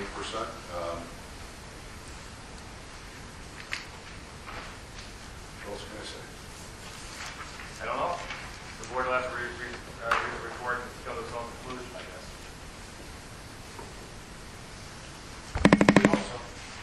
All right. Ask questions, answer questions. Did I hear you correctly that you testified in landfill proceedings? Yeah. On behalf of applicants? On behalf of the applicants and on behalf of the site authorities. And on behalf of applicants, has your testimony been that that a landfill does affect surrounding property values? Well, I've given a lot of testimony on that subject over the years, and it depends. For properly operated, screened, where there is no conflict with the neighboring residential, my empirical evidence using the resale analysis has shown was that there was not in closer in areas of the Chicago metropolitan area. I haven't studied every landfill, and I can't say that's true of every landfill. In fact, I've studied others where there were actual physical impacts that could constitute a nuisance to the neighboring property owners, and those, in some cases, involve abandonment of homes, much as is the case sometimes with wind farms. You mentioned you explored this area, the area of the project site. I've been through it a number of times. In your opinion, is it densely populated? Depends on how you define densely, but there are certainly a lot of families living within the project and adjacent to it. Would it surprise you to learn it's one of the least densely populated areas in Lee County? No, no surprise me.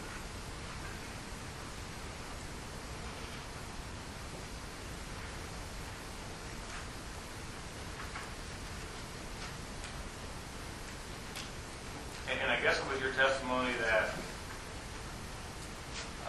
this project is inconsistent with the purposes of the zoning code? In my opinion, from a real estate perspective, yes, sir. And that's not unique to this project. In your opinion, any wind farm would be inconsistent? It's a matter of scale, council. If the wind farm is proposing structures that otherwise fit within zoning guidelines, for example, with a 35 or 39-foot height limitation, it wouldn't even come up. It's a matter of scale and how it changes the character of an area, and the larger these turbines get, it appears that the market is speaking pretty clearly that the greater the impacts are, the further they extend. So, Well, are you aware that this county's already approved 231 industrial wind turbines? I'm well aware that the county has approved turbines in the past, yes. And so the county doesn't understand its own zoning codes? It's actually what calls for objection. Overruled. He made these recommendations. It's different than saying what the county understands. Overruled. I'm sure at different degrees, each member of the zoning board and the county board has their own understanding of it. I don't pretend to know what their understanding is. I also know that there's been more and more information that's come to light since those original projects were approved. And sometimes things change, not just the size of turbines, but how, the greater the impacts, the more they become noticeable.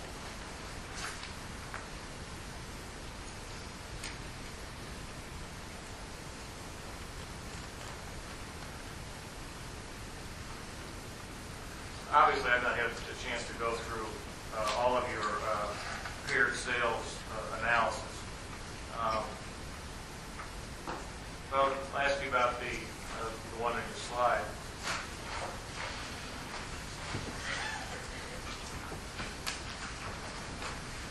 You didn't do appraisals of these properties before and after the wind farm went in, correct? These transactions both occurred after the DeKalb project went in, which was late 2009. Target sale was November 2012. The control sale was February 2012, so they're both post-construction. So you didn't do an appraisal pre and an appraisal post and then compare those? Well, I didn't really do an appraisal of either property. I used one property to control for the Blacker turbine to determine if there was any effect on the value or sale price of the one near the turbine. And your analysis depends to a considerable extent, at least on a percentage basis, on what the listing price was, correct? Well, no, this is based on the sale price. The only correlation between the listing price and my analysis is what percentage of list price of the property is ultimately sold for. And that's a separate indication that is significantly impaired compared to property more distant. Well, like in the one on your slide, what you call the target property, that list price was significantly higher than the list price for the control property, wasn't it? Well, no, I don't think it's significant in the context of the market, because a property listed at about 240 and another property listed at 275, that's within the range that the same buyer's pool would be looking within typically. So 35,000 difference isn't significant? Well, it is if you lose it, but it's not when you're shopping in that price range. Now, your efforts to make these properties identical, you consider the items on the sheet that they're listed here, correct? Yes. Are there any items you consider that aren't listed on the sheet? Well, some of it is a little more, I guess I'll say, qualitative and quantitative. It's and looking at the pictures, for example, you can see this one's very similar to curb appeal.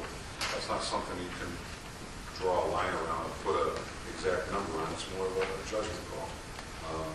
But that's what I attempted to do in each of the trade sales is, whatever I found near a turbine, try to find a control sale that, for all practical purposes, would have the same market appeal, but for the presence of the turbine. And by taking your control group out 10 miles or more, then you run the risk you end up in different markets, right? Well, I broke it down into Lee and DeKalb, recognizing that there are two different counties, two different county governments, two different tax rates, for example. But for comparison purposes, it had to get far enough away to make sure that there was not a turbine influence. And so is it your belief that the real estate market in Lee, Illinois is the same as the real estate market in Sycamore, Illinois? I excluded anything within appropriate limits of Sycamore or DeKalb, for example, for that very reason, to make sure that I was not crossing the line from rural residential to small town or urban residential. Well, but it's got an address of Sycamore. It's near Sycamore, at least. If we go to the aerial, though, you can see that it's not in town. And this one's a 4.1 acre lot. That's not an in-town lot. And you can see a wall stump in the front yard and that control sale. No city water. It's a rural property. I've understood it's rural, but whether it's what it might be close to could be relevant to its value, correct? That's a good point. And it could be, if it's closer to a more metropolitan area, so to speak, that could be more attractive than it's way out in the country. Or vice versa.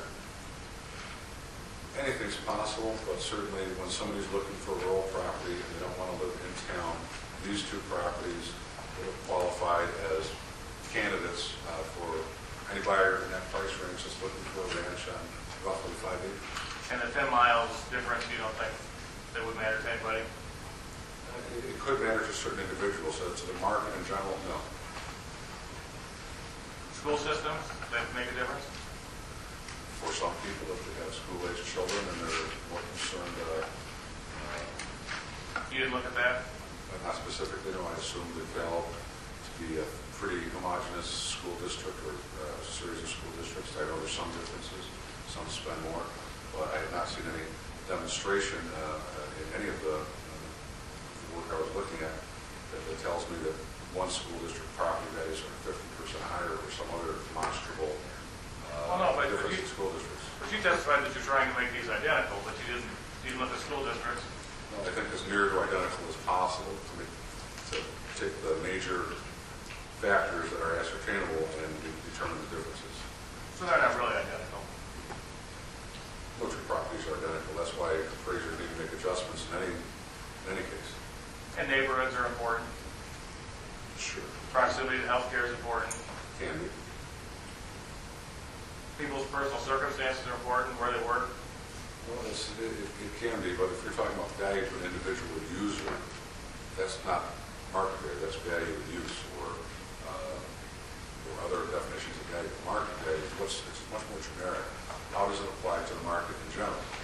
So, somebody might want to live near a hospital, somebody else might want to live near a slightly better school district, but the market in general is what I'm reflecting here in market value. But you picked specific properties. I did. And those all have specific characteristics. And as close as possible for general market appeal and various features of the Florida turbine, yes, sir. But they are different. You have to concede they're different. They're 10 miles away, different markets, maybe different schools. I agree that they're somewhat different, and that's why I had to make adjustments. If they were identical, there would be no adjustments. It would just shake out the unadjusted sale price range, which is still 35% difference. And then do you get into the factors of interest rates, timing? Well, looking at the timing here in November 2012 and February 2012 when they sold, I put it this way, that they were both on the market at the same time, and it just took the one by the turbine that much longer to sell. And in your opinion, it's only because of the turbine? It certainly fits within the framework of the paired sales analysis. In my opinion, all the other differences have been accounted for suitably for the indicated value impact to be a pretty reliable indication. Yes, sir. And it also fits within the conclusion you wanted to reach for your client, correct? I think you misunderstood the nature of my assignment, but put it however you want. Well, you knew your assignment was given to you by someone opposed to this project, right? Yes.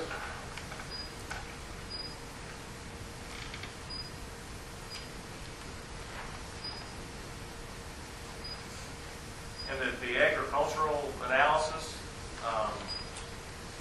you look solely at the aerial application? Well, not solely. I know there's also aesthetic concerns, but I have not seen that translate directly into lower land values because, for example, a farmer doesn't want to look at turbines on his neighbor's property while he's working the land. It's more of a fundamental analysis that recognizes there is an elevated level of risk from an investment standpoint, and very nominal adjustment to the risk rate and the capitalization rate, and it makes that much difference in value, about 10%. You didn't do a paired sales analysis for the farmland? I did not. Because that would have required you to consider things like soil types and acreage and... For adjusting comparables, it very well could have, yes. And you didn't do that? I did not. And this Lancet study, I want to just make sure I understand it. Am I correct that the transaction, in the first transaction, the wind farm company was the buyer and the second the seller? Correct. And you consider those arm's length transactions? I consider them to reflect everybody acting in their own best interest. In the first transaction, clearly the wind developer was looking at some type of action on the part of the neighbors that would be disturbed by the nuisances from the turbines. Bought them out, made peace that way. You want to get rid of them? Well, apparently so. Want to get rid of those neighbors after he built the turbines on them. Whatever. I'm not And going to you pay a premium for that, would you? Well, that's not what the data showed. You might assume that, and that would be a logical assumption, but that's not what the data showed. And then now you've got this inventory of homes as a developer, you got to unload them, right? Well, they didn't unload them in any kind of fire sale situation. They listed them with realtors on the multiple listing service. They sat there for some time until they found buyers that were willing to accept those conditions that say we can retain the right to broadcast noise, vibration, flicker, or any effects on the living environment that you're purchasing from us. And so that data is so clean in respect of meeting the definition of market value, which requires a fully informed buyer and seller, and both parties acting in their own best interest. But that's not always ascertainable, from other MLS records. But when there is a recorded document that clearly shows that both parties were aware of these effects on the living environment, and the buyers were accepting that willingly. That's what came out in the wash, and how much they had to discount the price to get buyers to buy the property with that condition. Familiar with foreclosure sales? Pardon me? Are you familiar with foreclosure sales? Somewhat. And those aren't, you mentioned that you didn't include those as part of your analysis, correct? That's correct. And that's because the bank owns the property and wants to get rid of it, right? That's right.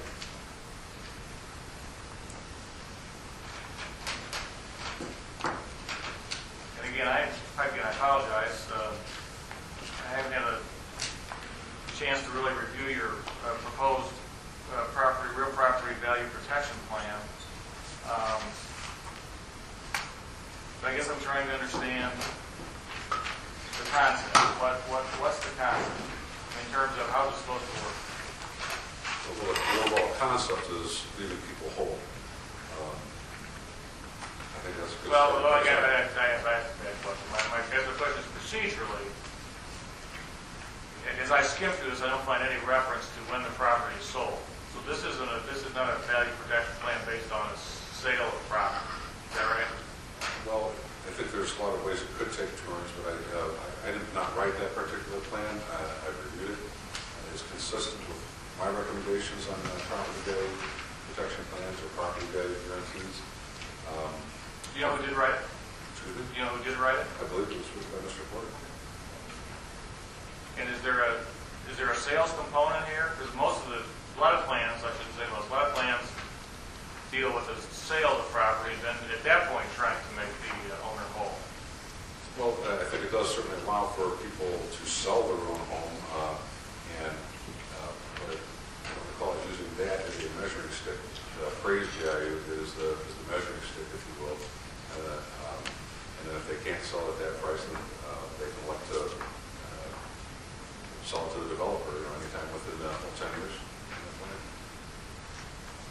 But I think you testified if they do sell, and I guess I want to make sure I understand it. The procedure would be they go through this appraisal process. In your opinion, the appraiser will find a 25% or more diminution in value. The wind farm either buys the house or writes them a check for the 25%, and then the owner could sell the property later, and if they sell it for way more than it was appraised, they get the benefit of that too, right? I'm not entirely sure I followed your question, but if the value impact in these close ranges could be not just 25%, but 25 to 40%. So sometimes more, depends on how well informed and how onerous the nuisances might be in a given location.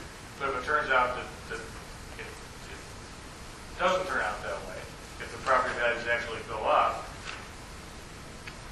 the owner gets the benefit of what was perceived to be a diminution in value without there even being one, right? I don't think I read it that way, but if a developer bought out a property that they're saying there is going to be no value impact and they end up selling it for more, then they pay out.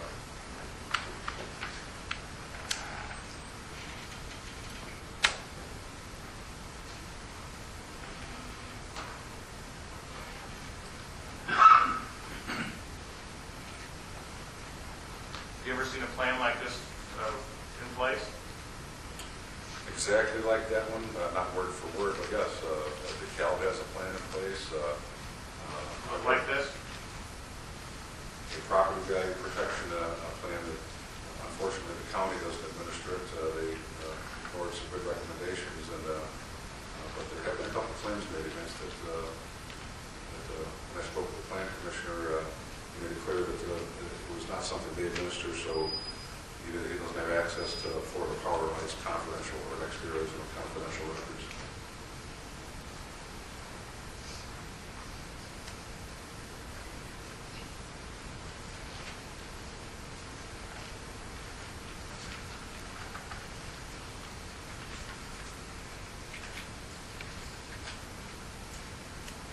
That's all I have. Thank you. Thank you, Mr. Lee. The remainder of the interested parties. Oh, no, I'm sorry. Gentlemen, throw questions of Mr. McCann. Okay. Mr. McCann, you completed this study, and what's the date you completed? I just actually completed the report this morning. Report, okay. Did the DeKalb study we were just referring to, or the DeKalb property protection plan, was that in place before the Florida Power windmills got put in, or after? Well, exactly. When the zoning board hearing officer had recommended denial because Florida Power and Light next year did not want to include that in an application of property value plan. So, as I understand it, then the next year went to the county board and said, well, we'll go ahead and do a property value plan. And apparently the county board approved it with that, as well as some other conditions that were objectionable to the developer in the first place.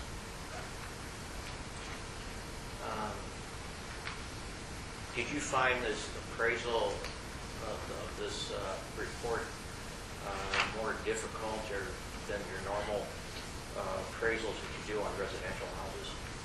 Well, I don't do residential homes for mortgage purposes. Most of my work is a little more complex. Often involves litigation or potential litigation, whether it's property being condemned or zoning matters like this. Complex, yes, there was a lot of information to go through that. Might just seem, first blush, seem pretty easy to find half a dozen properties that sold their turbines, but you'd be surprised how many of them that are located anywhere near turbines were foreclosures or short sales, which I can't say that was because of the turbine, but I mean, sure, I excluded any of those. It's time consuming. So did you take into account then that the problem with the foreclosure, I mean, as far as the whole market, you took that out as best you could then out of your appraisals? Yes, by making sure each of the target and control sales were indeed not foreclosure, not short sale properties. I think that's all I have. Thank you, sir. Thank you. Voting? Mr. Kessler? How hard is it if, we did something like this property value protection plan, to get two appraisers to be within that 10%? I can't speak for what any other appraiser will or won't do, but I can tell you that if they're state licensed, state certified, then they do have known level of performance standards that they have to adhere to. And the devil's in the details is making sure that appraisers are given clear instructions, but no direction and value, no gotta find an impact, or gotta find no impact. So I think the process has to be done in a more of a mediation or arbitration fashion where, for example, the property owner or the developer can't control the direction of those appraisers and opinions.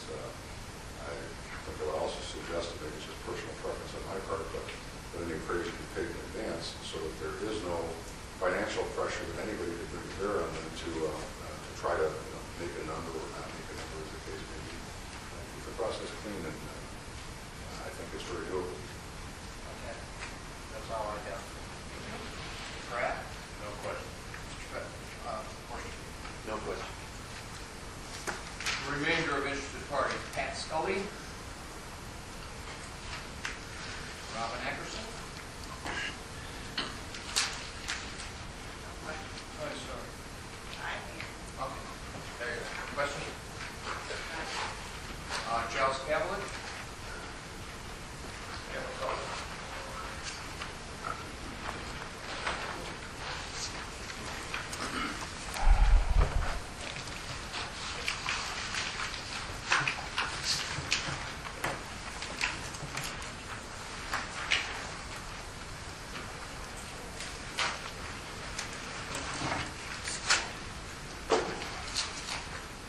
Good evening, Mr. McCann. How are you? Good morning, sir.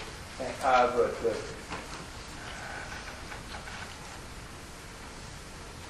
Taking turbines off the table for just a half a second.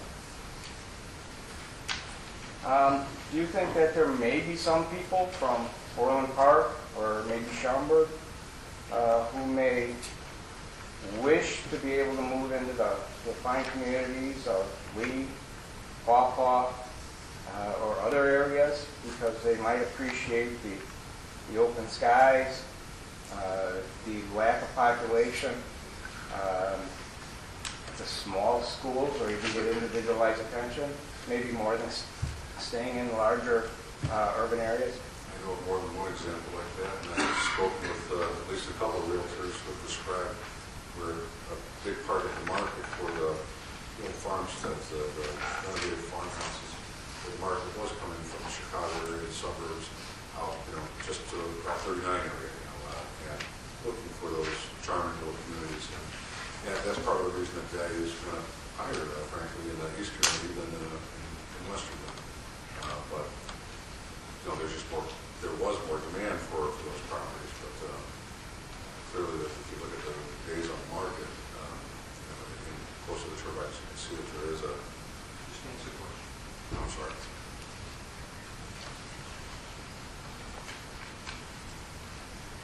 You're very familiar, it sounds like from your previous testimony with Mendota Hills.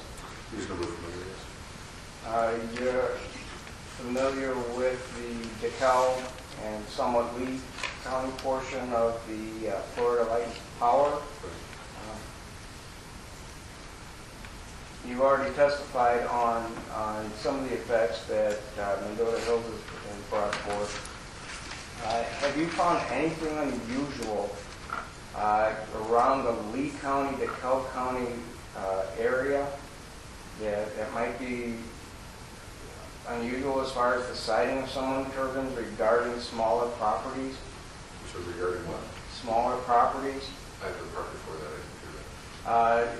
In the area near Lee County and DeKalb County border. And I think you better ask the question. let me try this. Let me get a little bit more specific. I don't know about him, but I certainly got lost. I didn't. I know exactly what I'm talking about.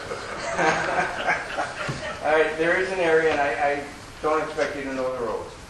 There is an area where there are 3 properties off a road called Huffsby and County Line Road. It's right on the border. So there are turbines that are surrounding these 3 small homes. I can't describe them any other way than. Are you familiar with that? Because it seems unusual if they're surrounded by turbines. One question at a time. Are you familiar with that? Right, but I needed to give the direction. I'm not specifically picturing the 3 houses you must be referring to. I've driven all through those areas at different points in time and seen many examples of homes being surrounded and some that just at greater distances. Just answer the question. The question is, are you familiar with that? Not that particular one. And you're going to have to take my word for it because I don't have a tape measure that long. If I were to tell you that there's approximately 9 turbines surrounding these 3 homes, all within about 2,000 feet of each other, would that draw any type of a concern from a resale standpoint? In my opinion, yes. Have you ever come across any properties that once a wind farm was erected that were deemed unsellable? Yes. In fact, developers have bought some of them out and torn them down for basically that reason. When you describe different types of, you described residential properties, and you were discussing, I think, in a rural area, residential properties, because you were talking about wind turbines. What do you consider a residential property? Well, in the conduct of this study, really single-family homes. It could be an old farmhouse that still has some outbuildings around it, but it's not part of the working farm necessarily. It can also be a residential part of a working farm. It could be a freestanding branch on a slab. Residential single-family. How would you classify a 10 or 20 acre farmette where there is livestock and possibly even some crops? Well, it sounds more like a hobby farm, but if there's a residential component to it, that's not terribly unusual. Would the entire property be considered residential in your mind as far as what's development, or should it be reduced? Well, I would consider if the primary use is for residential and the hobby farm is just like a hobby or a sideline or a retirement business or something like that, it's still primarily residential. You started mentioning about different values around the Route 39 area. Do you have an opinion about a saturation point for the number of wind turbines when it should absolutely not be expanded, when any additional income should not be expanded? That question, I'm sorry, saturation can be in terms of engineering, in terms of wind capture, it can be in terms of house value. You're going to have to qualify a little more.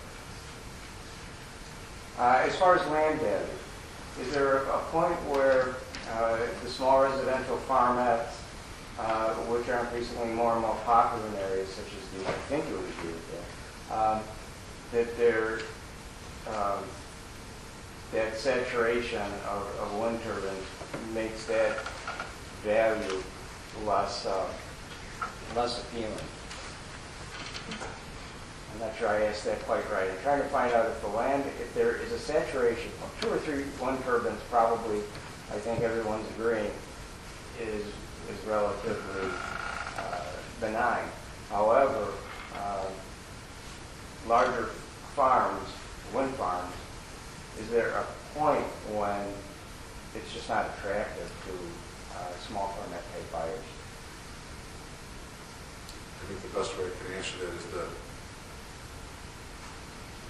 most properties that have experienced an impact from turbines in the form of noise or flicker, it affects that property pretty significantly. The more turbines that are built, the more opportunity there is for those kind of conflicts and nuisances to occur. The saturation point, I don't know when it becomes too much, because for any individual, one might be too many. For a community, when does its reputation become known as turbine town? I don't know. Well, I thank you so very much. I have no further questions. Thank you. Forrest?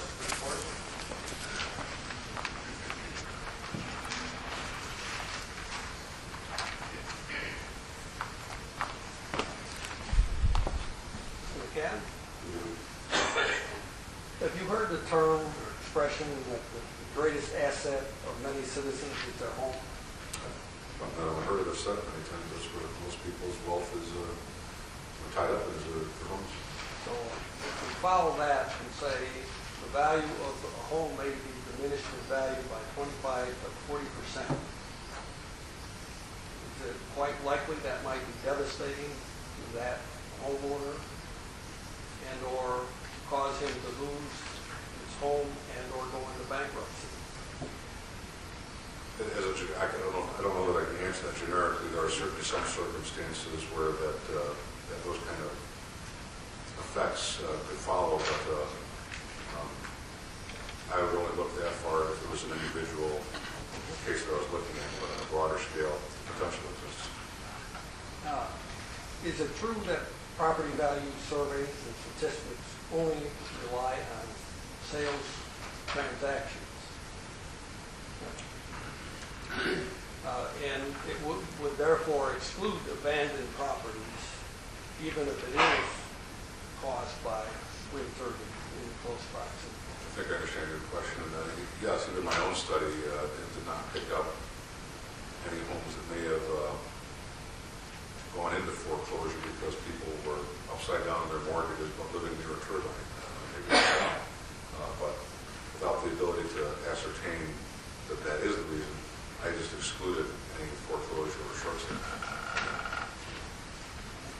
Are you personally aware of other families who are trapped in their homes living near turbines and would like to move but cannot financially because of the diminution of value? I've spoken with many, yes.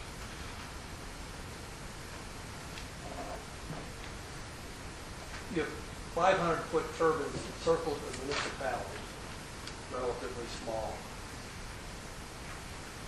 What, in your judgment, what would be the impact on the future economic development of that municipality? It could vary. If it was the turbines were of a scale that they did not dominate beyond, let's say, an industrial area, that might be perfectly compatible with other industrial uses. Might even be part of a reasonable industrial development. But only the most risk-tolerant investors or builders will build homes near turbines. So as far as economic development that includes residential, I'm not saying it never happens. It's just the most risk-tolerant builders that will do that. Okay, I'd like to ask you to play the role of futurist. If Lee County fill in all available land with turbines, 1,400 feet setback. What is, can you project future economic impact on the county related to agribusiness, commercial development, and/or residential development? Objection, this is well beyond his expertise. That's development. He's not been presented as an expert on development. He's been presented as an expert on property. Okay, that's all the questions I have. Thank you. Read the summer. Stephen Rotary.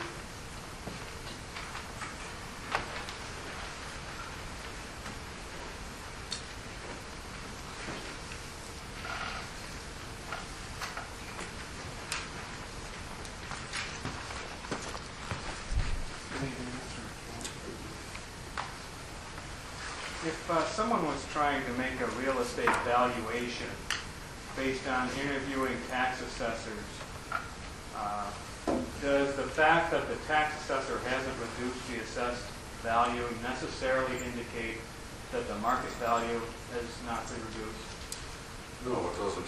Assessors are often wrong, and they have really two jobs. One is ad valorem, or according to the value assessment, and the other is uniformity of assessment. So you have kind of built in that they are very reluctant to change values out of a uniform category. Residential should all be valued the same. In your testimony, you mentioned, you used the phrase that something similar to character of the land. Is character equivalent to land use? Well, the character is partially defined by land use and surrounding land uses and consistency in those uses. You also talked about the wind turbines being an overlay dominating the character of the land, correct? Yes. So if somebody were to say that the character of land remains agricultural, say on the basis that farmers can still farm under and around wind turbines, would you agree if there were 200 or 60 wind turbines or 80 wind turbines, that the character of that land has remained agricultural?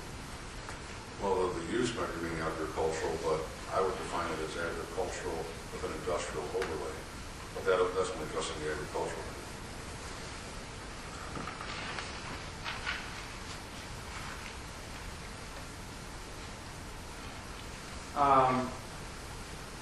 The slide you had up there were with the paired sales analysis comparing the two properties. And you made adjustments to the properties in order to compare them. That's not your approach, is it? Isn't that industry standard? It is. It's a well-recognized technique. Okay, and it's extremely common in all types of appraisal, not just when you're trying to appraise wind turbines, or effective wind turbines. Anybody that's ever had their home appraised and the bank sent out an appraiser, they filled out a little grid similar in content to what I've done to adjust the comps to the subject. And then part of that paired sales analysis is then trying to determine what difference is making the value impact change, correct? You're trying to isolate one factor, yes. That's exactly what this paired sale analysis does by virtue of the distance. So if someone says it's difficult or impossible to attribute a value reduction to one particular thing, would you agree with that? If they say it's impossible, no, I would not agree with that. I think it's entirely possible. And Isn't that kind of what appraisers do? this is an unusual type of circumstance for many appraisers. I'll agree with that. But if they are applying the appropriate methodology, it's doable. Because there are sales. You just have to spend time looking for them.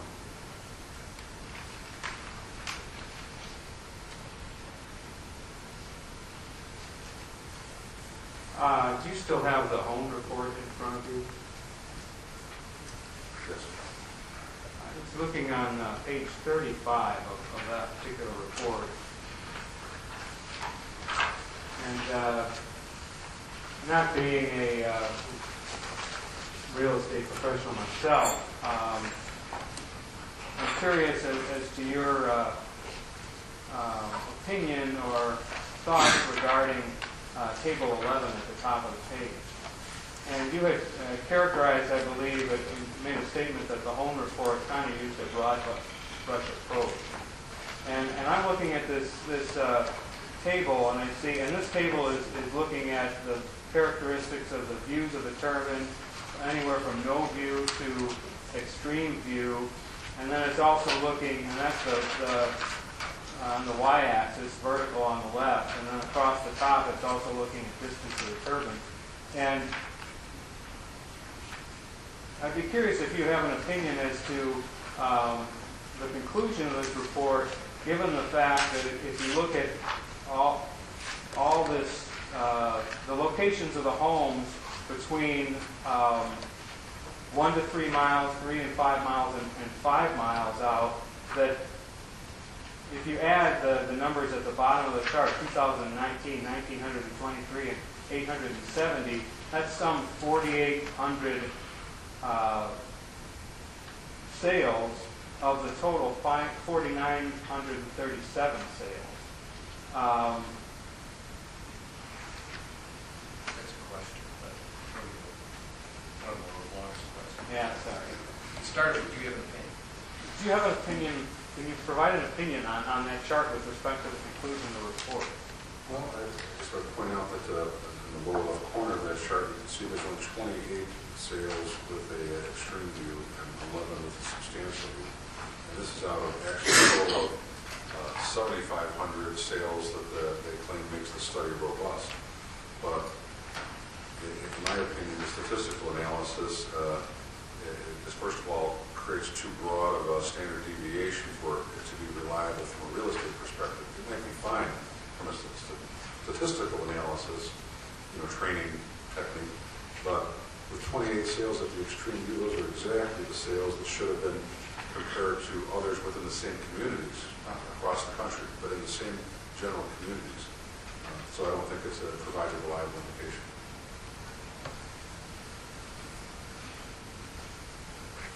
So does it give a better indication of maybe the sales values of quite some distance, maybe not ground zero impacts for the, inside 3,000 feet or between 3,000 feet and a mile, but does it give it a better indication of property values for sales that are further away, between a mile and outside of 5 miles?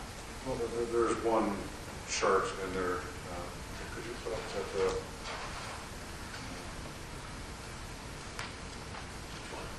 Keep going. That one.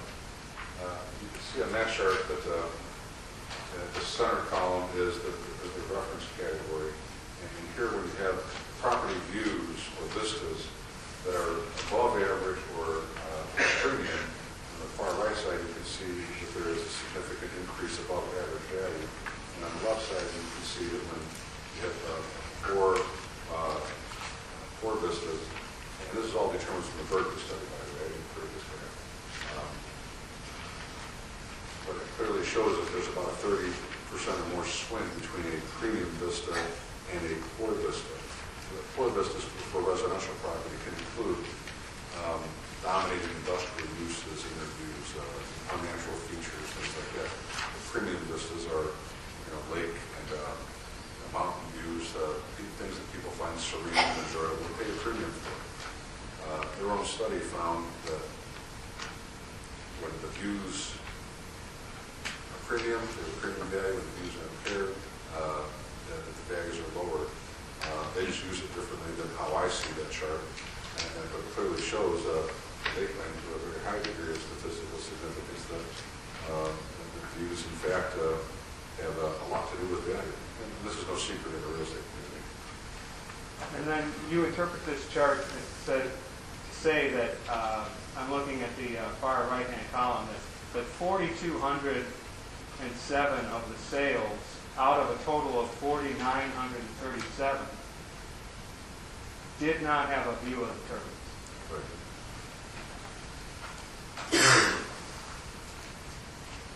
Mr. Lee mentioned the Hinman report as well. Are you familiar with that report?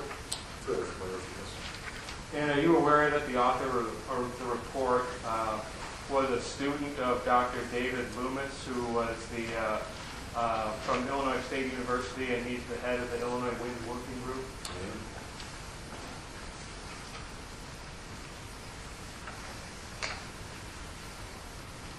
Mr. Lee also asked if you did, in doing an appraisal, did you do an appraisal before the wind turbine was put up and then do one after? And you said that your appraisals were all done after. Is it normal in the appraisal business to appraise value in the past? Objecting. Stan, he's never testified that any of these were appraisal. They're all cost compared. They're not. Okay, so Mr. Lee, I believe, asked if you did a cost comparison before the wind turbines and then after the wind turbines. Is that correct? Yes. Or he actually asked me if I've done a sales comparison as opposed to a cost comparison.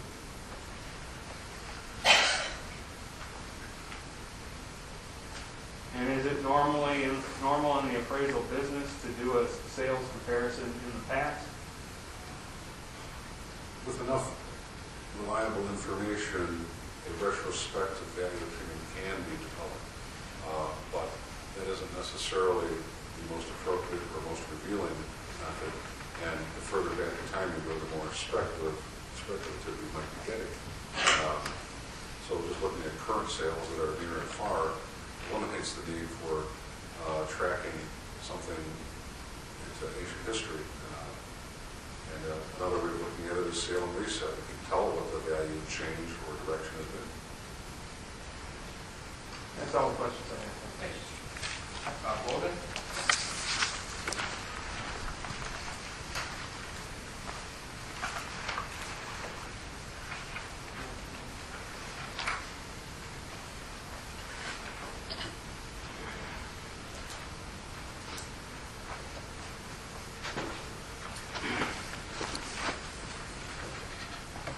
Good evening, Mr. McCann. Your question about the landfill appraisal that you made for Old County, is that correct? And you were one of at least 3 professionals who were asked to make appraisals, is that correct? Of that property, I believe that's correct, yes. Yes, sir. Is it common practice in situations like that to use more than one appraisal process to determine Appraisal methods, yes, sales comparison, income approach, or cost inclusion applies. in this particular case, is it true then that the discovering body, the discerning body, chose a method other than yours?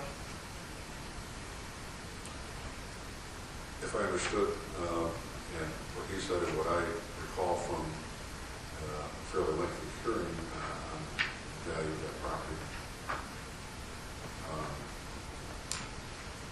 the question wasn't really the use of comparable sales. The question that the taxpayer was arguing was that since this group of landfills that Onyx had bought out was a result of a Department of Justice order to divest these assets for antitrust rules, they made the argument that it was a duress sale, but in fact they were very high prices. They marketed these to their competitors, to other landfill companies, and they were not duress sales. They were order sales, but they got good prices for them. They got fair prices. That being said, have you been involved in other situations where multi-appraisal groups have made or have been asked to make an analysis? I've been involved in many cases where there's been multiple appraisers on each side of the issue, hired by each side of the issue. has there ever been a time when your appraisal was chosen over someone else's? Many times. All right, I think it's a fair question. Are there,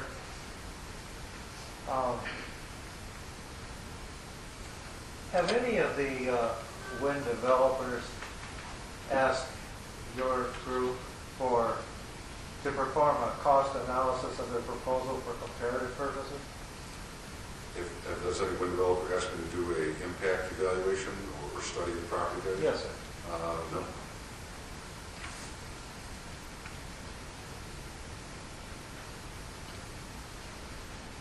Do you understand the term NIMBY? What does that mean? Commonly used as not in my backyard, but it's taken on a new meaning from some of the people I've talked with. Next idiot might be you.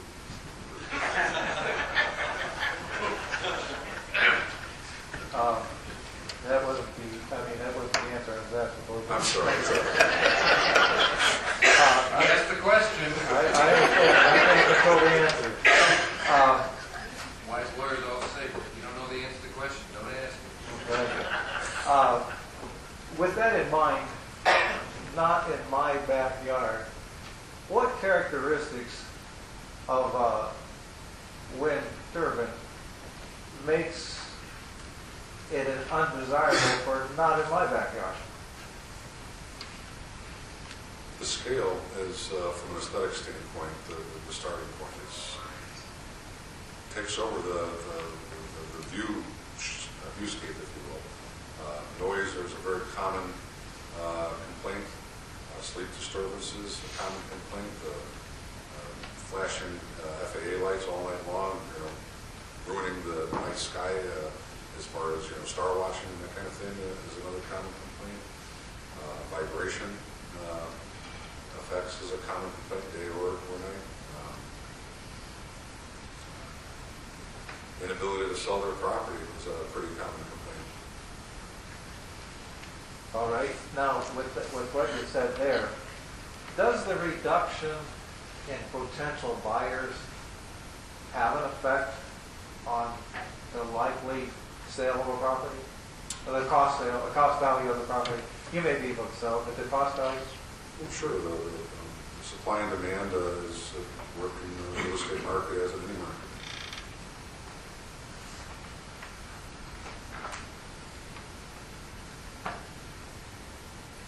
Are you aware that the mainstream proposal, which is drafted after a proposed ordinance rather than the existing Lee County ordinance?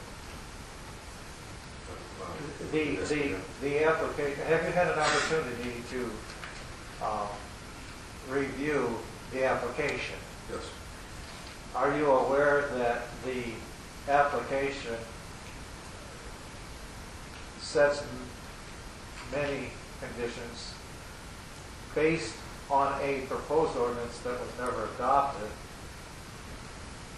rather than, or in addition to, the existing ordinance?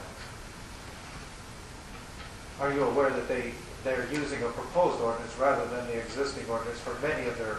I was aware of that to some degree, and certainly with respect to the proposed ordinance having a property value protection plan component, but not actually them being part of the application.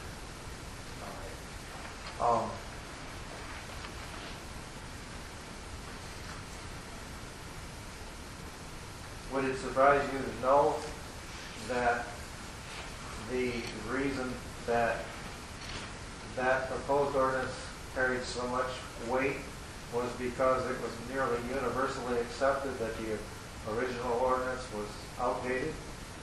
Objection. Who are we calling this? Mr. Property. All right. What I would like to say in the sense that, because I'm going to, and I can ask the question without using that question. My question is have you seen, since 2002, a difference in public outlook toward wind turbines over the last decade? Definitely. All right. Would that number have increased or decreased the number of NIMBYs? not in my backyard. Well, there's certainly a lot more applications. There's a lot more people that feel they're being threatened by turbine developments. It's really a compatibility issue. So, the more projects, the more turbines, the more people are, let's just say, at least very concerned. Would you say that the increased public knowledge has contributed to the objective? That's a psychological. All right. Just remember, it is. Okay.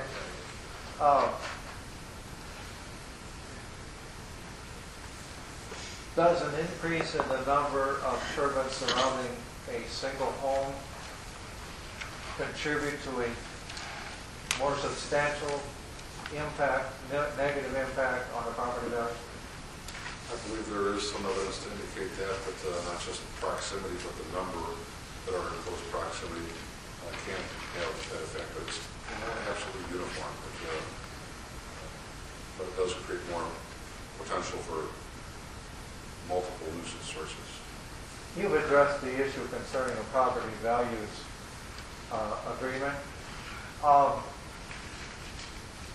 We were not, as a group here tonight, provided Mr. Porter's agreement. You were, but does that agreement involve a cost to the developer if there is no loss or an increase in the property value? No, I don't think so, other than potentially the cost of an appraisal fee.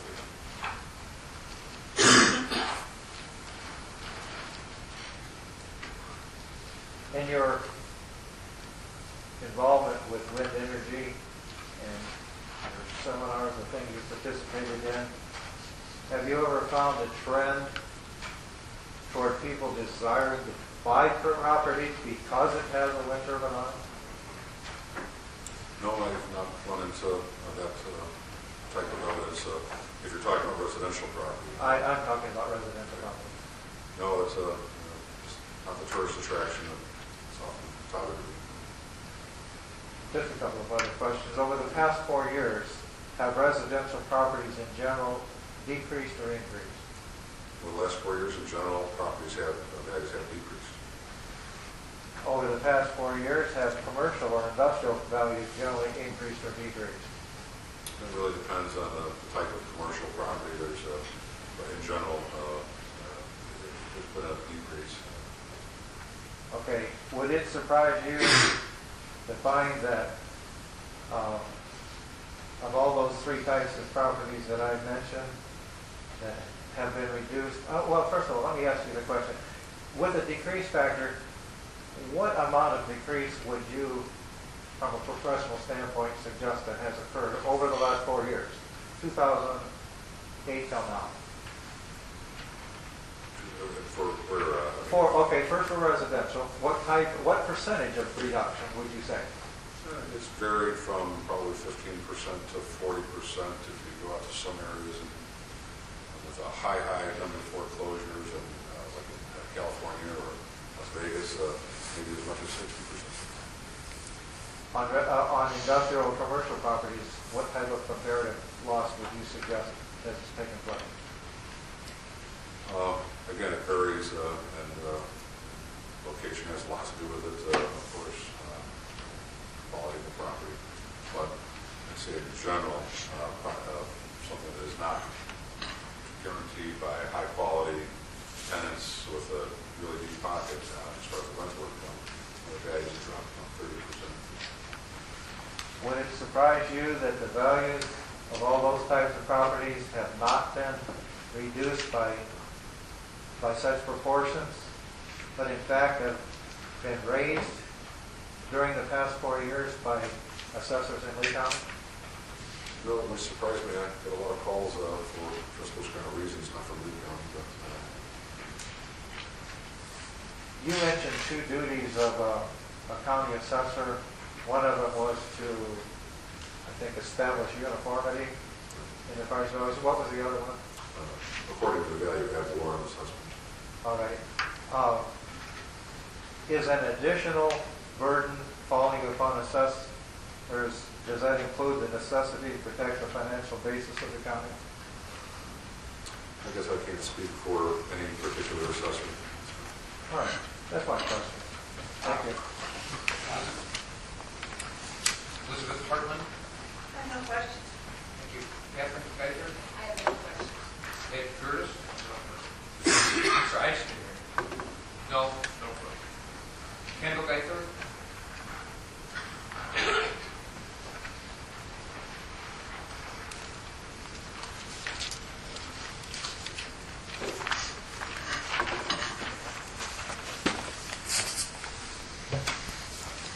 Good evening. You stated that agriculture property was looking at about a 10% decrease in value. In my opinion, yes, sir. What were the factors that would have caused that? Well, I tried to describe it pretty clearly, but I'll recap that aerial spraying applications and pilots have gone on record pretty clearly that they consider it too risky to fly near the turbines, particularly when they're not in a straight row that they can, for example, fly next to power lines. They do that, but they don't fly in a maze of them. And the turbines, very as high as they are, and so forth, as well as turbines that they can create, there's a higher level of risk. So many of the crop dusters, if you will, have instituted policies that they'll either not fly within any closer than a half mile, but even if they will work within a half mile to a mile, that they'll charge a 50% premium to 100% premium for the same services as they would otherwise without any turbines to dodge. Some cases, they're just the safety issues are too make maneuvering the plane too difficult, as I understand it, and they just won't do it. Maybe with the helicopter, but that's even more costly. So as the basis for the 10% is that any farmer that's buying land or investor that's going to buy it on the basis of the cash rents they can achieve are going to realize that, especially with some rents being indexed to the production, that there's a higher level of risk. And crop dusting acts in a way as kind of an insurance policy if and when you need it. Everybody doesn't use it every year, but without the ability to get that So the insurance crop policy, dusting there's a higher risk. was the main issue for the reduction. The higher risk of investing in land because of that issue. Yes. More Okay. specifically, yes. Would you say that irrigation? Do me a favor. I know it's getting late. She's got to be getting tired. You can't talk on top of each other. Oh, okay. Yeah, I'm sorry. I was trying to shorten it up.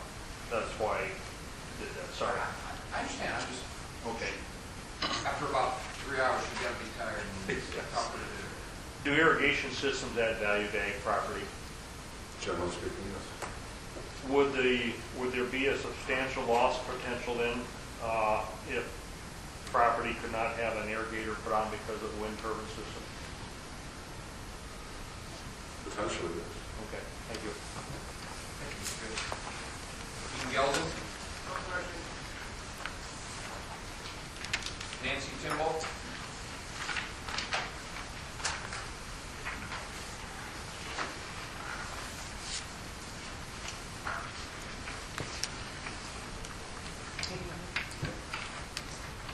If there are no property value guarantees in place, what options would a landowner have to recoup lost value? That's not pushing these, these property values, we're not an expert on options or alternatives for homeowners to recoup. I think there's a question there you could probably ask, but If there's not a property value guarantee, have you seen other situations where they use something else? Most common is trying to negotiate. If that doesn't work, filing a lawsuit. But frankly, that's very costly for a typical citizen.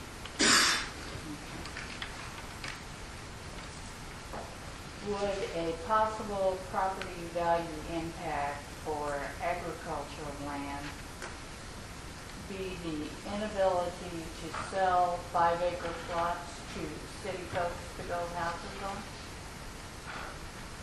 I hadn't thought about that, honestly, so I have to get a little more thought before I can give you a real conclusive answer, or sound reasonable. Okay, that's all my questions. Jim Kimball?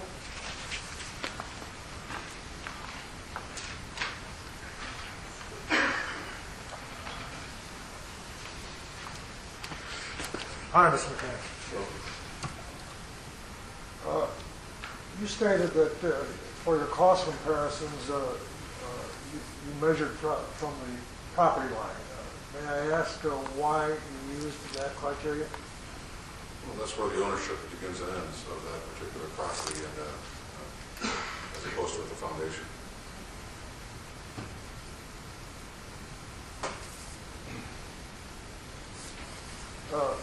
I believe, but I'm not clear, but I believe that you found that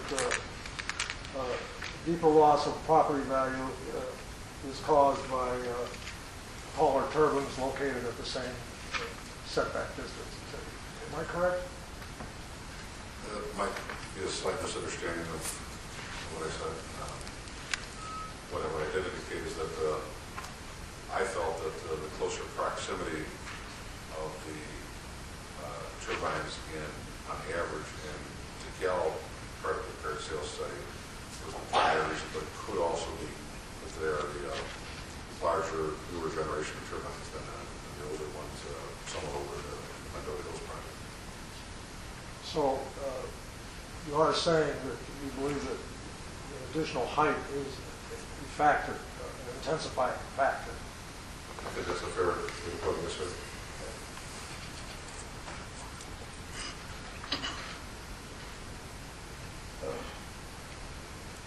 You answered, I believe, Mr. Cavali's question about abandoned homes by stating that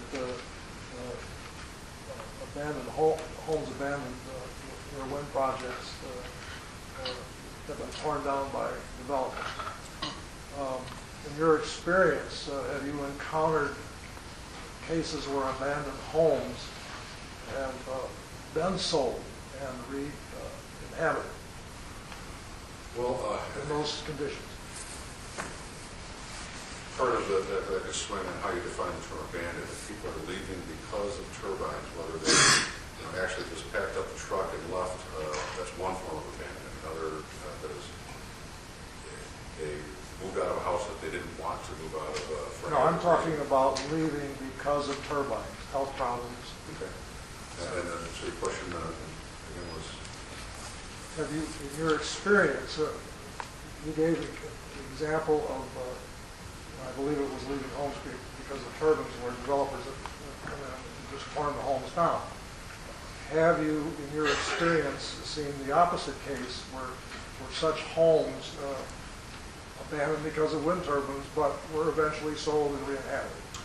I think that's how a good number of the sale data actually qualifies as far as the target sales or other case study examples that I've reviewed or developed over the years now.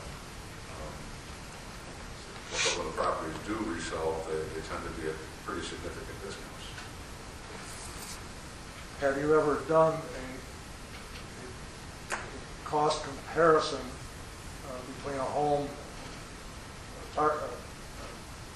far away from the wind project and an abandoned home in the project?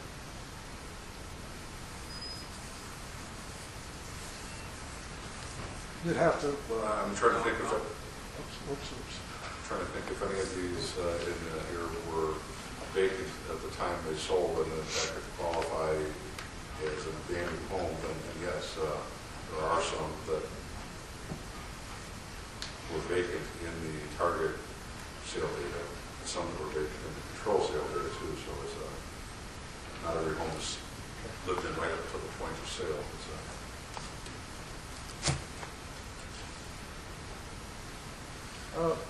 You were reminded that the Green River Wind Farm would be located in the least densely populated area of Lee County.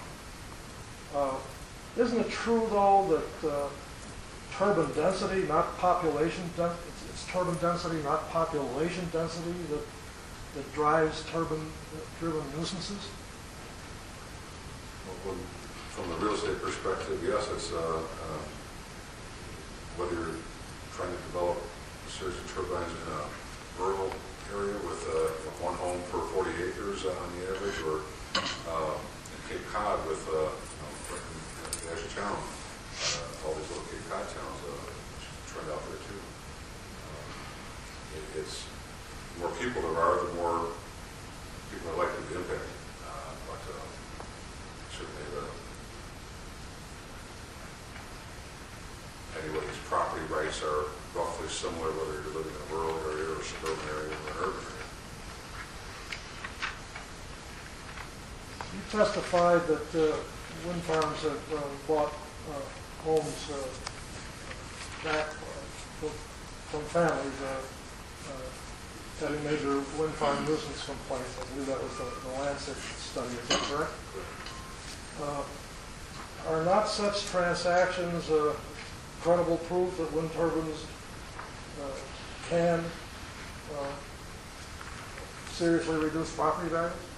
I consider it to be pretty much prima facie evidence. It's on its face. The developers have admitted it by selling the properties for whatever the market prepared the case was, but with the conditions that they were imposing in the easement and gross, everybody knew what was happening there. So it's a fair reflection of value for knowledgeable buyers and sellers. Okay, thank you very much, Mr. McCann. Greg Dunnigan? Marcia Thompson? No.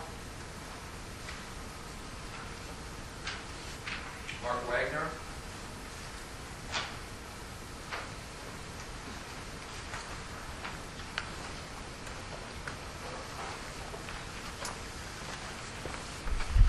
Good evening, Mr. McCann. Would you agree that in the United States of America, when an individual or a family or an investor buys a piece of real estate, that they're pretty much expecting that that's going to gain value over time, that piece of real estate? Well, it's a typical expectation. It doesn't always work out just for a lot of reasons, but yes. Mm-hmm. But how about particularly a homeowner? Well, I think most people do expect a home to be an investment that will appreciate again. Okay. So would you say that zoning plays a role in helping to protect the value of that property? It's part of the very purpose and function of zoning, yes. Okay. You mentioned earlier the word aesthetics. I just want to be sure that everybody here understands. Can you just briefly explain what that word means, aesthetics? From a real estate perspective, it's just really a reflection of what the market sees as desirable in terms of the characteristics of the community, whether it's flat open space and beautiful night skies, cropland that can be very peaceful to just look out over, or any other type of views or vistas. But aesthetics aren't just visual; they can also be related to the sounds in the environment. The ambient background noise being lower, it tends to be much more comfortable for people, especially if they're accustomed to living in a rural residential environment. Okay, so when somebody buys a home in a rural area, or maybe they've lived there for generations, there's a certain aesthetic to that property. Certain part of the driving force in the purchase. There's a visual aesthetic, there's an oral aesthetic, there's a certain feel to that property. Pretty much.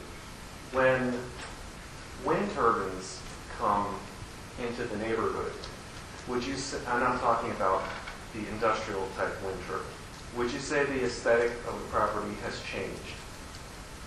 Well, I would not only say it, but the market has spoken pretty clearly on that as far as the home buying and the home selling market.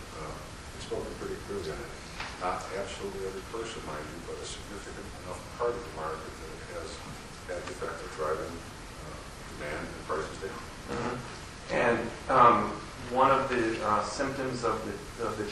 aesthetic could be that the homeowner no longer wants to live there and they want to sell their home. But I think you're clearly saying that that home is most likely going to sell for less than what the market value would have been if there were no wind turbines. That's depending on distance, but yes, in these closer setback areas, yes. Okay. I believe it. So would you then say that when you read the Lee County zoning ordinance or whatever, did you see anything in there that said that the property owner has the right to do whatever it is that they want to do with their property, or did you see that there are limitations put on what you can do with property? There's a number of restrictions in the zoning code on the use of any property, residential, agricultural, industrial, commercial. Okay, so your neighbor or someone nearby, maybe even you made a mistake. Something was done on your property that affected someone else's ability to enjoy their property, and their property value went down. Would you say that zoning failed its job? If it was the zoning that approved that use that turned out to be a nuisance, that just the use itself, not anything personal or individual, but just the nature of the use, Oh. I would say that could constitute a failure of meeting the purpose of the zoning. And it seems as if in order to remedy this problem, we talk about this homeowner protection plan, property value protection plan, whatever you want to call it. Now it's my understanding here that the basic assumption is that the homeowner cannot sell their home for an agreed upon assessed valuation, and there's going to be a difference between what they sell their home for and what it's worth, and someone's going to make up for that difference. That's definitely part of the property value plan that Mr. Porter covered. Okay, so let's say that you're using 25 to 40% as the loss. Let's just say 30% is the number. Okay, so a home that should have sold for $100,000, it sold for $70,000. But the guy got $100,000 for the home, however it worked. If it was agreed that that home was worth $100,000, but they could only get $70,000 for it, someone gave $30,000 to the home seller. Is that generally the way that works? I think you've got the concept pretty clearly. Okay. Yes. At that point, what is that home worth? To the next seller, is it worth $100,000 or is it now worth $70,000? Well, it doesn't change the value of the home. What it does have the effect of doing is leaving that property owner whole through being as financially whole as they would have been without the turbines.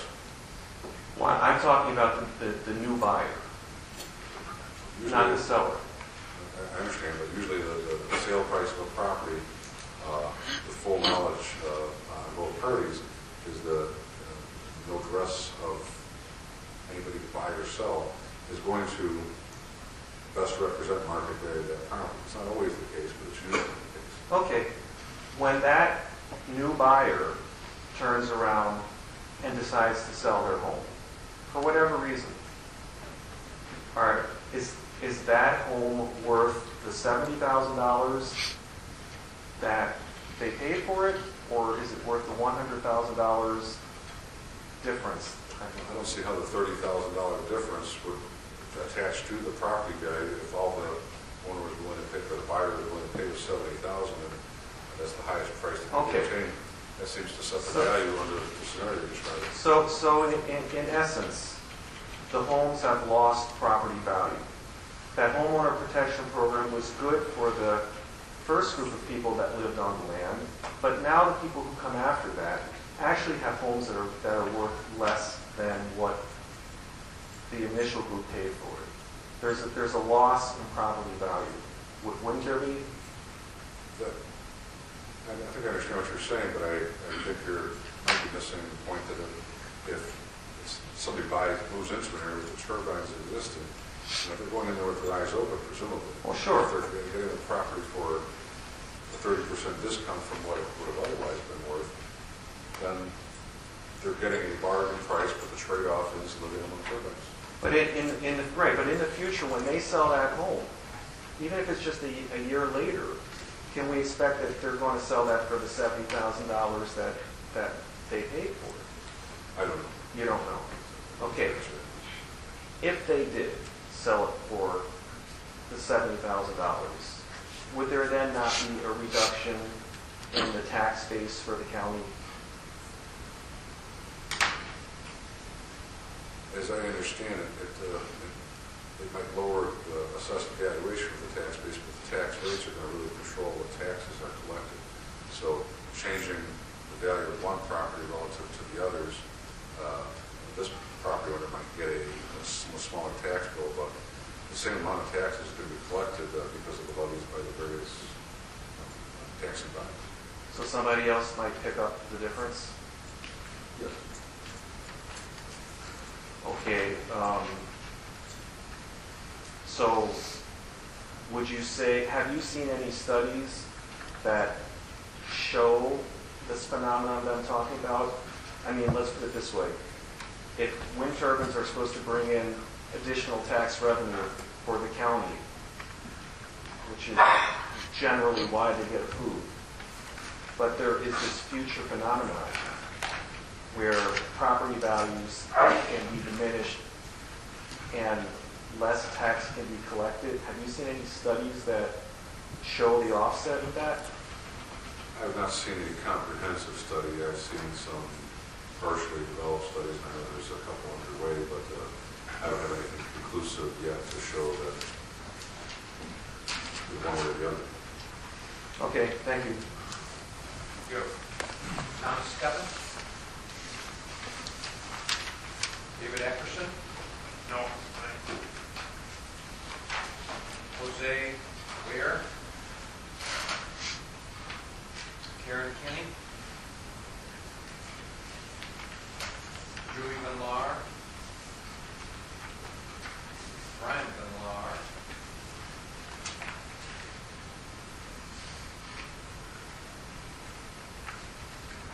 Tony Sabino? And back to the beginning. Ms. McCann, you may step down. Before I turn it to the chair, Ladies and gentlemen, at the next session, which will be Monday, December 3rd, Mr. Porter's indicated he cannot be here. You kind of have one more, well, not including Tom. I have agreed at least one more expert opinion, perhaps two, and then there are landowners who will testify. Part of my duty for everyone is not to waste time. The hearing dates have been published, so what I'm going to do the next one is begin with the testimony of interested parties other than those represented by Mr. Porter. That means everybody should be prepared. Everybody wants to testify. Should be prepared to testify that evening. Now, I'm going to say a couple things. You've got 4 days to try and, I hope I can do a decent job of explaining, 4 days to try and think about what I'm explaining. Testimony means that you will be under oath and you will be testifying as to facts.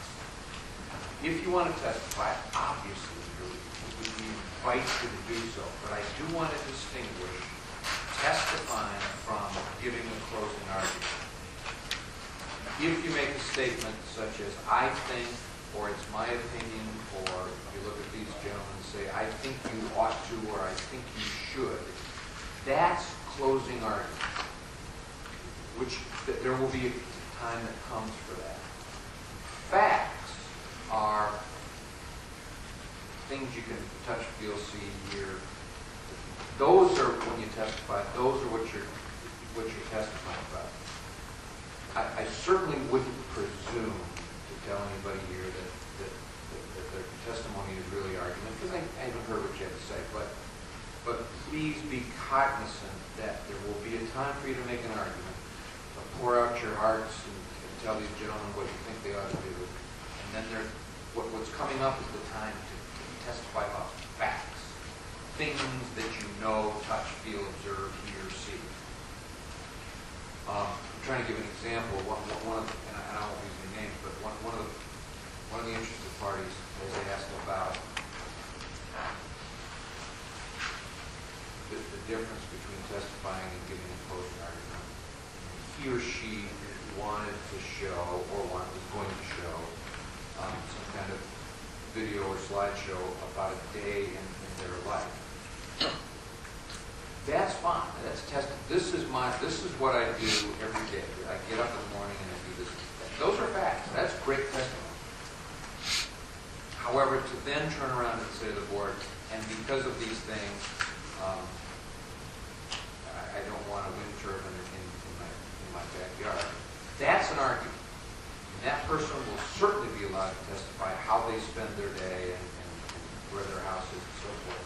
But it ends there. Then on closing argument, they could say, you saw my slideshow, and the reasons that I don't think you should approve this WEX project based on what I showed you are as follows. And that's an argument. So I'm trying to explain the difference. Now, somebody else asked, if you call my name and I'm not ready yet to testify, can I pass? My answer, and I want to be consistent, is the answer is yes. However, if everybody continues to pass and I get back to the beginning, again, part of my duty is to move this thing along, and we haven't used up the 2.5 hours, then I'm going to give somebody the last chance to either testify. You can't keep passing until the cows come home. That's what I'm trying to say. We'll move through the half sheets, and we'll end it up, well, next time hopefully about 2.5 hours. But if you want to pass, that's acceptable. But if we get back to you and the 2.5 hours hasn't been used, it's your time now, then or forever. Enough of me talking. Mr. Chair, I recommend we. All right, so I'm sorry. Sure. What is our calendar now? I know Well, I can only hear one person at a time. what is our calendar? I know the third we're back. Third, fourth, 10, 12, and 10, 18. 12, 18. And I'm back in the hot seat 10, 12. I don't know. We'll see how we. I'm back here. Okay. And I restart my case at that time. I do have experts. I'm trying. Yeah, I understand.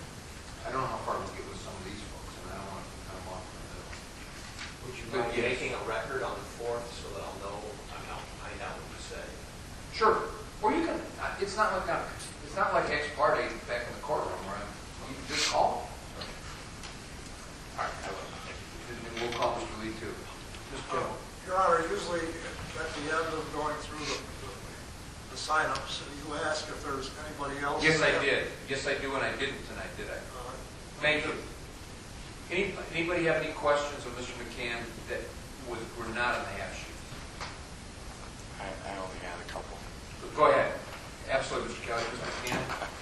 I absolutely apologize. Thank you, Mr. Timble. I think it's 10 after 10, and I think I was ready to go. Mr. McCann, sorry. That's all right. Hopefully you still have the home report available. Just a couple more questions on that report, if you don't mind. On page 35 in table 11,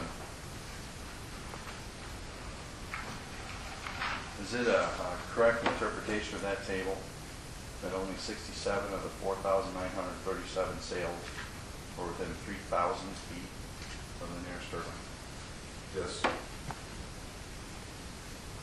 In your opinion, what then does that report say about the impact of wind turbines on property values within 3,000 feet?